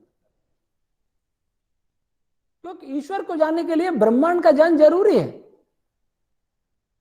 इसलिए ना वेद कहता है विष्णु कर्माणि पश्यते यतो व्रतानि पश्यसे, विष्णु के कर्मों को देखो। इसलिए तो महर्षि व्यास जी ने कहा तत्व समन्वयात, समन्वय से सृष्टि और वेद में समन्वय होने से वेद और सृष्टि का कर्ता ब्रह्म ही है। तो महर्षि व्यास जी ने वेद को भी संपूर्ण रूप में समझा और सृष्टि को भी संपूर्ण रूप में समझा, तब कहा कि दोनों को बनाने वाला एक ही है, वो है ब्रह्म। तो वैदिक विज्ञान ब्रह्म और जीव की भी बात करता है। वैदिक विज्ञान सृष्टि विज्ञान को भी अंतिम चरण तक ले जाता है, जहां से सृष्टि बनना प्रारंभ होती है। इसलिए एक तो वैदिक विज्ञान सृष्टि विज्ञान को अंतिम चरण तक ले जा करके ईश्वर का अनुभव कराता है कि इसका स्वामी कोई और है, कोई बनाने वाला और है। इसलिए हम सर्वाधिकारी बनने का प्रयास न करें, हम प्रकृति के शासक बनने का प्रयास न करें, प्रकृति का उपभोग करें। तेन त्यक्तेन भुंजी था मां गृदा कस्य सिद्धनम ईशा वास्यम इदम सर्वम। जब सृष्टि विज्ञान पूरा समझ में आता है तो ये समझ में आएगा कि ईश्वर का है सब। फिर ये भी मेरा हो जाए, ये भी मेरा हो जाए, ये भी मेरा हो जाए, ये प्रतिस्पर्धा नहीं रही। गलाकाट जो प्रतिस्पर्धा हो रही है, कहते हैं विश्व के दो व्यक्तियों के पास विश्व की 80% संपत्ति है और वही दुनिया को चला रहे, वो अमर तो नहीं है। अगर वो जानते हैं कि वो अमर रहेंगे तो ठीक है, सबको मार दो, सारी धरती के स्वामी बन जाओ। बड़े बड़े धरती के स्वामी चले गए, कोई याद करने वाला भी नहीं। याद उन्हीं को करते हैं जिन्होंने धरती पर बहुत बड़े काम किए। अगर वे लोग ये जान लें जो सारी दुनिया की संपत्ति को अपना बनाना चाहते हैं इसके लिए बीमारी फैलाते हैं और बहुत कुछ काम करते हैं। अगर उनको इतना सा ज्ञान हो जाए कि मैं भी रोबोट नहीं हूं, मैं चेतन प्राणी हूं, मेरे अंदर आत्मा है और मैं भी एक पिता परमा, और सृष्टि भी ये कोई यंत्र नहीं है, यंत्र है लेकिन इसको चलाने वाला बनाने वाला कोई चेतन तत्व है, ईश्वर, जो हम सबका स्वामी है। किसी संस्था में कर्मचारी को ये आभास न हो कि संस्था का कोई अधिकारी भी है तो स्वच्छंद हो जाएंगे, अधिकारों के लिए लड़ेंगे, कर्तव्य के लिए कभी कोई लड़ाई सुनी नहीं दुनिया में। कर्तव्य वहां याद आते हैं, कर्तव्य वहां निभाए जा सकते हैं जहां कोई अधिकारी दिखता है कि हमारे ऊपर कोई है जो हमें देख रहा है। तो जिस दिन साइंस सृष्टि की गहराइयों को समझ लेगा, प्रकृति तक पहुंच जाएगा, तो उसे लेगा कि यहां शुरू कैसे हुआ, यहां कोई चेतना की आवश्यकता है। वह चेतना वही होगी जो आर्य समाज के दूसरे नियम में है, और कोई चेतना नहीं हो सकती। सृष्टि बनाने वाला कोई सत्ता है, सृष्टि बनाने वाले कोई सत्ता है, तो उसका स्वरूप वही होगा जो ऋषि आनंद ने दूसरे नियम में बताया, जो यजुर्वेद के 40वें अध्याय के 8वें मंत्र में बताया है। आस्थाओं पर आधारित नहीं होगा वो चेतन तत्व, विश्वासों पर आधारित नहीं होगा, विज्ञान पर आधारित होगा, अच्छे तर्क पर आधारित होगा। और जब फिर हमें आभास हो जाए कि हम भी चेतन प्राणी हैं और सारे चेतन प्राणी उसी परमात्मा के परिवार के सदस्य, उसके अंश नहीं है, उसके परिवार के सदस्य, तो सभी हम मिलकर रहना सीख जाएंगे। तब यजुर्वेद की दृष्टि में कहेंगे मित्र शिक्षक्षा समीक्षा मही, हम सभी प्राणियों को मित्र की दृष्टि से देखें। कैसे देखें? वेद ने एक उपमा दी, जैसे गाय अपने नवजात शिशु से प्रेम करती है, वैसे संसार के मनुष्य एक दूसरे से प्रेम करने वाले बने। उपमा कितनी सुंदर है। गाय मर जाएगी लेकिन बछड़े को आंच नहीं आने देगी, नवजात से तो बहुत प्रेम। काश यदि मनुष्य ऐसा हो जाता कि किसी दूसरे पर दुख आते ही हमें दुख हो जाता। तुलसीदास जी ने रामचरितमानस में चौपाई लिखी, संत हृदय नवनीत समाना, कहा कविन पर कहे न जाना, निज परिताप द्रवय नवनीता, पर दुख द्रवहि संत सुपुनीता। मक्खन तो अपने ताप से पिघलता है, लेकिन संत एक सदाचारी पुरुष दूसरे के ताप से पिघलने लगता है, दुखी होने लगता है, दूसरे के दुख को दुखी होने लगता है। वो कब पैदा होगा? जब गाय के प्रेम से, गाय से सीखेंगे कि नवजात शिशु से कैसे प्रेम किया जाता है, वैसे संसार का प्रत्येक मनुष्य दूसरे से प्रेम करना सीख जाए। और ऐसा कब हो पाएगा? जब हमें अंदर से विश्वास हो जाएगा कि हम भी उसी परमात्मा की संतान है, जिसकी संतान ये है जो हमारा दुश्मन कह रहा है, जिसको हम दुश्मन मान रहे। मंगल पर रहने वाला प्राणी भी उसी परमात्मा के परिवार का भाग है, किसी दूसरी गैलेक्सी का प्राणी भी उसी परिवार का भाग है। वैदिक भाषा सृष्टि की भाषा है, वेद सृष्टि का ग्रंथ है, और हम सभी मनुष्य सृष्टि के अंग हैं। हम सभी मनुष्य नहीं, हम सभी प्राणी। आज अहिंसा की बात करने वाले मांसाहारी हो गए, मांस खा करके अहिंसा की बातें होती हैं। हमारी अहिंसा मनुष्य तक रहेगी? मनुष्य तक भी केवल भाषण में रहेगी? ऐसा अधूरा ज्ञान। हमने चेतन के विज्ञान को नहीं समझा, उसको तो समझा क्या, उसको तो माना ही नहीं, बात ही नहीं सुननी चाहती। और जड़ के विज्ञान को समझ लेते तो चेतन का विज्ञान भी उनको हो जाता। इसलिए मैं चाहता हूं कि हम सभी इस देश के लोग जो वेद से प्रेम करते हैं, सबसे पहले वे लोग जो ऋषियों में श्रद्धा रखते हैं, जो परमात्मा की भक्ति करते हैं, उनका सबसे बड़ा दायित्व है। जो वेद को सर्व विज्ञानमय ग्रंथ कहते हैं, उनका सबसे बड़ा दायित्व है कि वेद के इस स्वरूप को संसार के सामने ले जाएं। इस स्वरूप को तभी ले जाएंगे जब वेद से आधुनिक विज्ञान से हमारा विरोध नहीं है। कोई हमसे पूछता है कि इसमें क्या समानता क्या समानता, मैं कहता हूं स्थूल वस्तुओं के निर्माण में हम समान है लगभग, लेकिन सूक्ष्म में साइंस नहीं पहुंचा, वहां हम फिर बताते हैं वैदिक विज्ञान के द्वारा।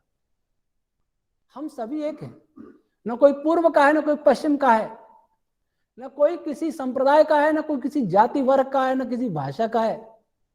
हम सभी ब्रह्मांड के निवासी हैं, हम सभी आत्मा हैं, हम सबका पिता परमात्मा, हम सबका गुरु परमात्मा, हम सबकी माता भी परमात्मा, और एक ही प्रकृति से हमारे शरीर का निर्माण हुआ है। फिर भी इतनी अराजकता, कितनी अराजकता चल रही है, इस पर नहीं बोलूंगा, मेरे बहुत वीडियो हैं। तो मैं सभी आप सबसे अपेक्षा करता हूं, आशा करता हूं कि आप, अगर आपके अंदर कहीं संशय है, कहीं ऐसा भय है कि हम वेद को मान के पिछड़े हो जाएंगे, तो भय को आप निकाल दीजिए। अगर देश ने साथ दिया, सब लोगों का साथ रहा, तो हमारा संस्थान, हमारा वेद, हमारा भारत विश्व को एक नई दिशा देगा। ईश्वर हम और आप सबको वेद में सच्ची श्रद्धा उत्पन्न करे, हम सभी वैज्ञानिक बुद्धि वाले बने।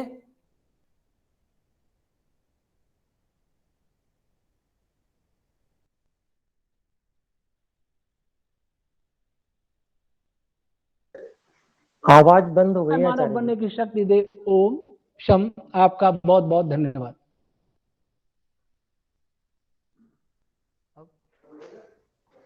सम्माननीय आचार्य जी ने अपने अमृत वचनों से हम सबको कृतार्थ किया। वेद और विज्ञान का महत्व। आवाज नहीं आ रही आपकी? ओम ओम ओम जी, अब आ रही है? हाँ आ रही है। आ रही है गुरु जी। जी जी। तो मैं आपसे निवेदन कर रहा था कि आचार्य जी ने बहुत सुंदर वेद और विज्ञान के विषय में हम सबके समक्ष बहुत सारी बातें रखी, और वास्तव में वेद का महत्व, वेद ज्ञान का महत्व वो हमेशा से उतना ही है जितना हमेशा रहा है, और ये ब्रह्मांड का ग्रंथ है। ये सब बातें आचार्य जी ने हमारे सामने रखी, और इतना ही नहीं कि उसका महत्व है, ये महत्व हम सबके मनों में बहुत उत्कृष्ट रूप से समाहित होना चाहिए। हम उस पे गौरवान्वित अनुभव करें कि हम ऐसे वेदों की छत्र छाया में हैं, और जहां कहीं अगर हमारे कहीं मनों में इस प्रकार का कोई हीन भावना है, तो उसको अपने लोगों को बिल्कुल निकाल देना चाहिए। क्योंकि अब महर्षि दयानंद जी और उनके बहुत सारे शिष्य इस कार्य में लगे हुए हैं, और उसके महत्व को सामने लेके आ रहे हैं। आचार्य जी भी महर्षि दयानंद जी के शिष्य के रूप में ही हैं। परमपिता परमात्मा के परम गुरु के तो सब शिष्य हैं ही, पर इस युग में महर्षि दयानंद सरस्वती जी ने वेदों के महत्व को सबके सामने लाया, और उन्हीं की परंपरा को, उसी श्रृंखला को आगे बढ़ाते हुए आचार्य जी और सभी अनेक विद्वान आर्य जगत के इस कार्य को कर रहे हैं। तो ये मैं सबसे पहले आचार्य जी का हृदय से पूरे गुरुकुल क्रांति टीम की ओर से मैं बहुत बहुत आभार और धन्यवाद करना चाहूंगा कि उन्होंने अपने बहुत ही महत्वपूर्ण कीमती समय में से समय निकालकर और हम सबको दिया, हम सबका मार्गदर्शन किया। तो इसके लिए मैं हृदय से उनका आभार व्यक्त करना चाहूंगा। बहुत बहुत धन्यवाद आचार्य जी का। और उनका एक एक जो वचन था उसमें विज्ञान की और वेद की गहराई थी, ये सब हम लोगों ने अनुभव किया होगा। और वो सामान्य प्रवचन उनका नहीं था आज का प्रवचन बहुत ही गहन था। ये हम सब ने अनुभव किया होगा। और निश्चित रूप से हम सब लोग उस जो आचार्य जी ने वक्तव्य रखा है और जो भावना उनकी थी उसको हम आत्मसात करके वेदों के महत्व को अपने हृदय में प्रतिष्ठित करेंगे। सर्वाधिक महत्वपूर्ण वेद हैं, इस बात को हम अपने हृदय में संजोएंगे। निश्चित रूप से ये मैं पूरी गुरुकुल क्रांति टीम की ओर से आचार्य जी को विश्वास दिलाता हूं और हम पूरा ये प्रयास करेंगे कि हमारा तन मन धन पूरा इस कार्य के लिए लग जाए और पूरी की पूरी टीम जो है वो उसके लिए तैयार है। हम लोग अनेक कार्य करने वाले हैं, आगे योजनाएं हैं गुरुकुल क्रांति की, जिसमें अनेक विद्वानों के से आशीर्वाद लेना, उनकी बातें सुनना, उनसे ज्ञान लेना, मार्गदर्शन लेना, ये सब भी है। इसके अलावा आगे गुरुकुल क्रांति जो कि मुख्य रूप से गुरुकुल क्रांति की टीम ही सारा मैनेज करती है, सब कुछ कार्य वही करती है और मैं थोड़ी बहुत प्रेरणा उसमें कर देता हूँ। कार्य मेरा नहीं है, मैं नहीं करता हूँ इसमें कुछ भी, करने वाले सभी जैसे हिमांशु जी हैं और उनकी टीम है पूरी, वो सब कार्य करते हैं, सारा डिजाइन वही करते हैं। तो उस पूरी टीम का भी मैं धन्यवाद करूंगा। उन्होंने बहुत सारी कक्षाएं चला रखी हैं जिसमें मेरा सहयोग भी रहता है। अन्य विद्वानों को भी वो जैसे डॉक्टर आचार्य सविता जी जो कि लक्सर हरिद्वार उनमें उनका गुरुकुल चलता है, वे भी 1 घंटा समय बच्चों के लिए व्यवहार भानु कक्षा के लिए वे देती हैं। तो उनके लिए भी मैं बड़ा बड़ा आभार करूंगा, बहुत बहुत धन्यवाद करूंगा कि गुरुकुल क्रांति के माध्यम से, क्योंकि देखिए एक गुरुकुल में बैठ के कुछ बच्चों को पढ़ाया जा सकता है, लेकिन अब इस समय जो ये इलेक्ट्रॉनिक मीडिया का माध्यम है तो भले ही ये हानिकारक है लेकिन उसको लाभदायक रूप में प्रयोग किया जा सके, अधिक से अधिक इस रूप में ये कार्य करके ऑनलाइन किया जा रहा है जिससे कि अधिक से अधिक लोग उसका लाभ उठा सके।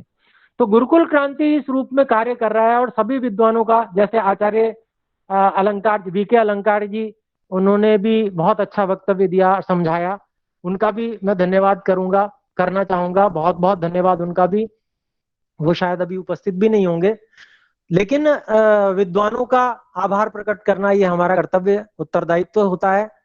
और इसके साथ ही मैं आपको ये परिचय कराना चाहूंगा, जितने लोग यहाँ पर ग्रुप में जुड़े हुए हैं निश्चित रूप से वे वेदों और आर्ष विद्या के प्रति अनुराग रखते हैं, आकर्षण रखते हैं, इसीलिए वो इस जो वेबिनार में उपस्थित हुए हैं।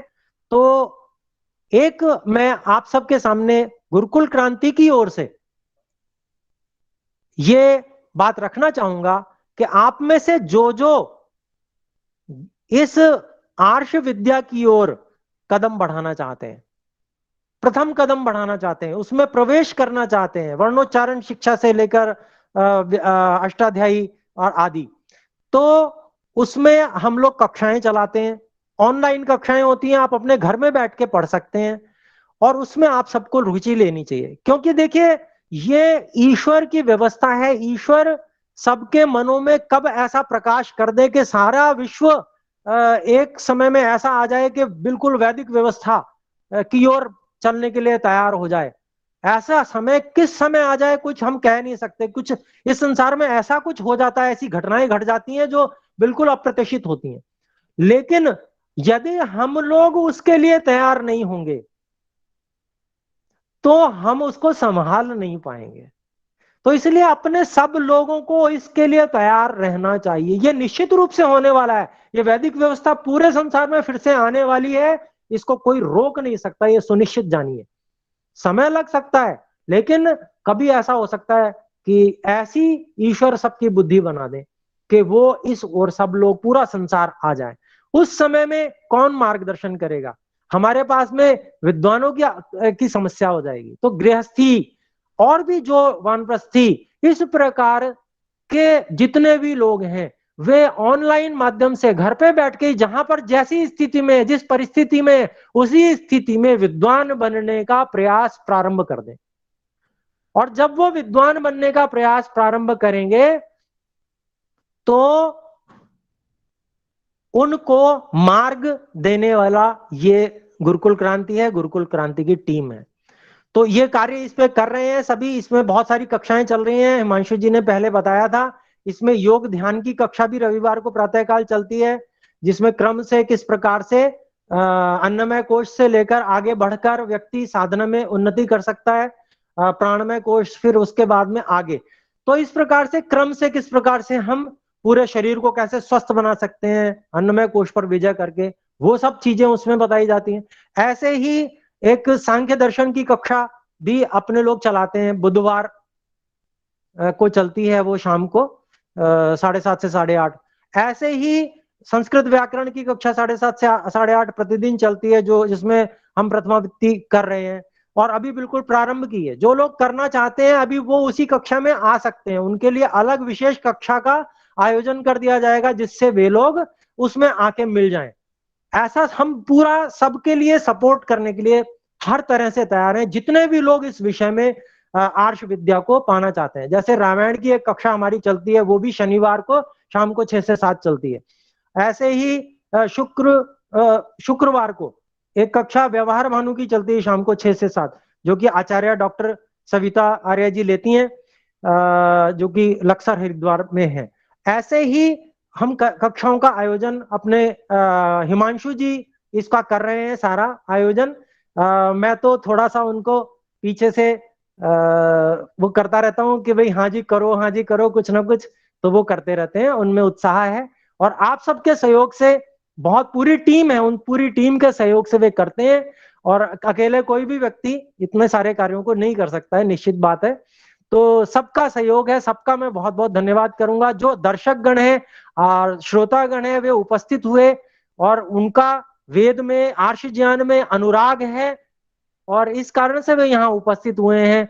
और उन सब का मैं हृदय से, हृदय की गहराइयों से धन्यवाद करना चाहूंगा कि वे इसी प्रकार से उत्साह से गुरुकुल क्रांति आदि और जो वैदिक फिजिक्स जो अपने आचार्य जी के कार्यक्रम है उनके देखा करें, उनके जो नए नए नया नया ज्ञान देते हैं उसके ऊपर वो देखा करें। तो इस प्रकार से हम सब मिलकर कक्षाओं का के आयोजन का लाभ लें, उसमें आए। तो जो अभी रामायण की कक्षा चल रही है, वहां पर वर्णन चल रहा है कि महाराजा दशरथ के राज्य में कैसा था। तो वहां पर क्या था कि सब लोग 6 अंगों को जानने वाले थे, शिक्षा कल्प व्याकरण निरुक्त छंद ज्योतिषी 6 अंग है। इन सबको जानने वाले हर नागरिक था, मतलब हर व्यक्ति उस समय कम से कम न्यूनतम जो जिसको कहते हैं वो सीमा थी, जिसको कहते हैं साक्षरता की सीमा, वो ऐसा था। तो ऐसा कुछ कम से कम अपने आर्य लोग तो इसके लिए प्रयास करें कि आर्ष विद्या में कम से कम अंगों को तो हम पहले सीख लें सभी। उसके लिए हम भले ही 1 घंटा समय लगाना चाहें, कैसे भी करके हम समय निकालें और उसमें लगाएं। जब हम विद्वान होंगे तो हम सभी प्रकार की विद्याओं को और अच्छे से समझ सकेंगे। आचार्य जी का जो प्रवचन था उसमें भी उन्होंने अनेक बातें बताई संस्कृत में भी, तो अनेक लोग समझ नहीं पाए होंगे। तो विद्वान होंगे तो विद्वान जो ऊंचे विद्वान है उनकी बातों को अच्छी प्रकार से हृदयंगम कर पाएंगे। तो ये मेरा एक सभी से निवेदन है कि आर्ष विद्या के प्रति अपने सब लोग मिलकर आगे बढ़े, गुरुकुल क्रांति के साथ कदम से कदम मिलाकर चलें। और संपर्क कर सकते हैं हिमांशु जी से, उनका नंबर भी है। तो अब हम विराम की ओर चलते हैं। कोई विशेष बात हिमांशु जी हो तो बताएं। नहीं गुरु जी, आपने सब कुछ कवर कर दिया बहुत अच्छे से। बहुत बहुत धन्यवाद आपका। इस वेबिनार का आयोजन बहुत अच्छे से हो गया और संपन्न भी अच्छे से हो गया।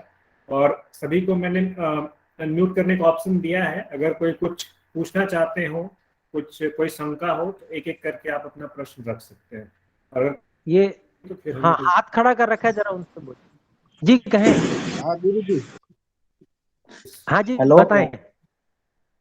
गुरु जी, मुझे ये जानना है अभी मतलब बच्चों के लिए कोई अच्छा गुरुकुल है कि हम बच्चों को ये वैदिक शिक्षा दे जी पाए? देखिए गुरुकुल बहुत सारे हैं, उनमें अब आप कैसे दिलाना चाहते हैं। जैसे गुरुकुल प्रभात आश्रम अच्छा गुरुकुल है, ऐसे ही गुरुकुल में, और पतंजलि वालों ने भी बहुत अच्छे अच्छे गुरुकुल खोल रखे हैं आर्ष विद्या के। ऐसे ही और भी बहुत सारे, पूरी लिस्ट है। गुरुकुल क्रांति जो आपका ग्रुप अभी बना है, उसमें अपने हिमांशु जी पूरे गुरुकुलों की लिस्ट आपको भेज सकते हैं, तो उसको आप देख लेंगे वहां पर। ठीक है जी। आचार्य जी हेलो। जी कहें।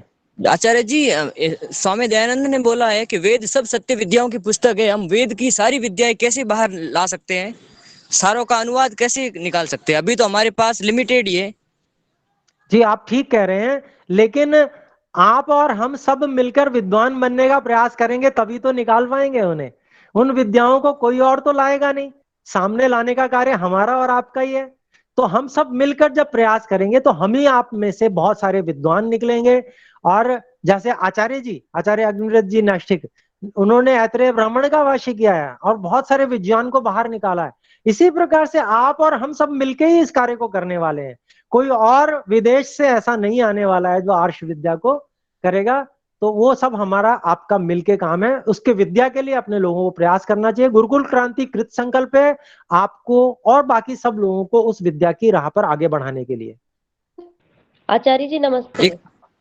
जी नमस्ते, कहें। आचार्य जी मेरा प्रश्न ये है, जैसे हमें तो अभी इस चीज की बिल्कुल कुछ नॉलेज नहीं है, पर हाँ ये चीज अच्छी लगती है तो इसके अंदर इन्वॉल्व होना चाहते हैं, तो हम शुरुआत कहाँ से करें? मतलब जी बहुत तो सारी आप, चीजें हैं। जी जी बिल्कुल ठीक बात है। तो इसको प्रारंभ करने के लिए आप एक बार हिमांशु जी से संपर्क अलग से कर लीजिएगा। वे आपको इस में किस तरह से आगे बढ़ना है वो सारा बताएंगे। क्योंकि देखिए इसमें धीरे धीरे जैसे आपको पहले विद्या और अविद्या क्या है उसमें अंतर कराया जाएगा, समझाया जाएगा, और उसके बाद में फिर आप संस्कृत भाषा के लिए आपको प्रयास किया जाएगा कि आप आगे बढ़े उसमें। ऐसे करके फिर आगे आपको अन्य विद्याओं के लिए भी प्रयास किया जाएगा। ठीक है जी। धन्यवाद जी धन्यवाद। ओम नमस्ते आचार्य जी। नमस्ते जी। जो गुरुकुल की लिस्ट है वो उसमें अच्छे गुरुकुल जहाँ पर स्किल भी हो और वैदिक ज्ञान भी हो, उन लिस्ट को थोड़ा बताएं, क्योंकि बहुत सारे गुरुकुलों में मैंने लोगों को भेजा और वहां गए तो पता चल रहा है कोई गुरुकुल में नियमितता नहीं है या फिर स्किल नहीं है। जी जी आप ठीक कह रहे हैं, और इसीलिए गुरुकुल क्रांति अभी कार्य करना प्रारंभ कर रहे हैं। ये गुरुकुल क्रांति का यही उद्देश्य है कि हम उन गुरुकुलों को खोलें कि जिनमें हम अपने बच्चों को भेज सकें। तो यद्यपि अभी हम लोग पूरी तरह से कार्य अभी नहीं कर पाए हैं, अभी आगे उसकी योजना बन रही है, उस पर कार्य चल रहा है, और हम आप सबके सहयोग की उसमें आवश्यकता रहेगी। आप सब के सहयोग से ही हम करेंगे। इसीलिए हम चाहते हैं कि गुरुकुल क्रांति से सभी लोग जुड़ के रहें, जिससे कि जब कार्य प्रारंभ किया जाए तो सभी लोग अपना अपना उसमें से कार्य का चुनाव कर लें। और हमें कुछ ना कुछ आधुनिक विद्या के साथ साथ हमारे अंदर आर्ष विद्या भी हो, उसके लिए भी अपने लोगों को प्रयास करना चाहिए। संस्कृत विद्या आदि पढ़ने के लिए अपने लोगों को समय निकालना चाहिए, उसमें रुचि लेनी चाहिए, जिससे कि हम केवल दृष्टा मात्र नहीं रह जाएं। हम ये नहीं कहते रह जाएं कि वो गुरुकुल ऐसा है, वो गुरुकुल कैसा है। हम खुद उसमें इन्वॉल्व होकर उसकी कमियों को दूर कर सकें। वो तभी हो सकता है जब हम खुद भी विद्वान होंगे। तो उसके लिए हम लोग सबसे पहले प्रयास कर रहे हैं कि व्यक्तियों का निर्माण होना बहुत आवश्यक है। व्यक्ति बहुत कम है, तो उसके लिए सबसे पहले हम ये ऑनलाइन गुरुकुल के माध्यम से और ये गुरुकुल क्रांति के माध्यम से हम लोग कार्य कर रहे हैं। उसमें आप सब जुड़े और अपने अंदर वो क्वालिटी सब लोग लेके आए। ठीक है। और वैसे गुरुकुल प्रभात आश्रम का मैंने आपसे जिक्र किया, वहाँ काफी अच्छा कराते हैं, जैसे धनुर्विद्या इत्यादि भी कराते हैं वो। ऐसे ये और कहाँ भी पर है? ये भोला की झाल मेरठ में पड़ता है, तो वहां पर भी पता कर सकते हैं। और इन नेट पे सर्च करेंगे तो इसके बहुत वीडियो भी मिल जाएंगे आपको, बहुत विस्तृत जानकारी वहां पर नेट पर है। आचार्य जी वीडियो पर नहीं विश्वास किया जा सकता, क्योंकि मैंने बहुत सारे गुरुकुलों के वीडियो देखकर ही लोगों को भेजा और वहां पर कुछ भी नहीं था। नाम मैं यहाँ पर नहीं बता सकती हूँ, नाम मैं आपको व्यक्तिगत बता दूंगी। कोई बात नहीं, आप ऐसा कीजिएगा, एक बार वहां नेट पर सर्च करके उसका एड्रेस वगैरह, वहां का फोन नंबर वगैरह सब कुछ दे रखा है, उसको देख लीजिएगा। देखकर एक बार संपर्क कीजिए, संपर्क करके एक वहां पर जाइए, देख के आइए। मेरठ बहुत दूर नहीं है दिल्ली, तो वहां जाके आप देख सकते हैं। जी ठीक है जी। और बताइए। शूटिंग जी ना ये प्रश्न रश्मि सूफी जी का था और मैं रश्मि सूफी जी का बहुत धन्यवाद करना चाहता हूँ। गुरुकुल से संपर्क साधने में रश्मि सूफी जी ने गुरुकुल क्रांति की बहुत सहायता की है। जब हमें मैन पावर बिल्कुल नहीं था और मैं स्ट्रगल कर रहा था, रश्मि सूफी जी ने हमारी बहुत सहायता की। बहुत बहुत धन्यवाद मैम आपका बहुत धन्यवाद। तो अब हम समाप्ति की ओर चलते हैं। हम सब एक बार ओम का उच्चारण करेंगे और ग्रुप जो बना हुआ है उसमें अपने जो भी और कोई शंका समाधान हो उसको भेज सकते हैं। तो आइए मिलकर हम सब ओम का उच्चारण करें।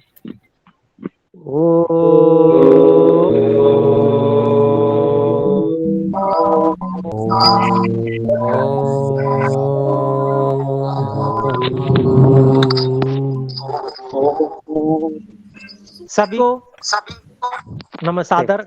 अब हम यहाँ से विसर्जन कर सकते हैं। नमस्ते जी।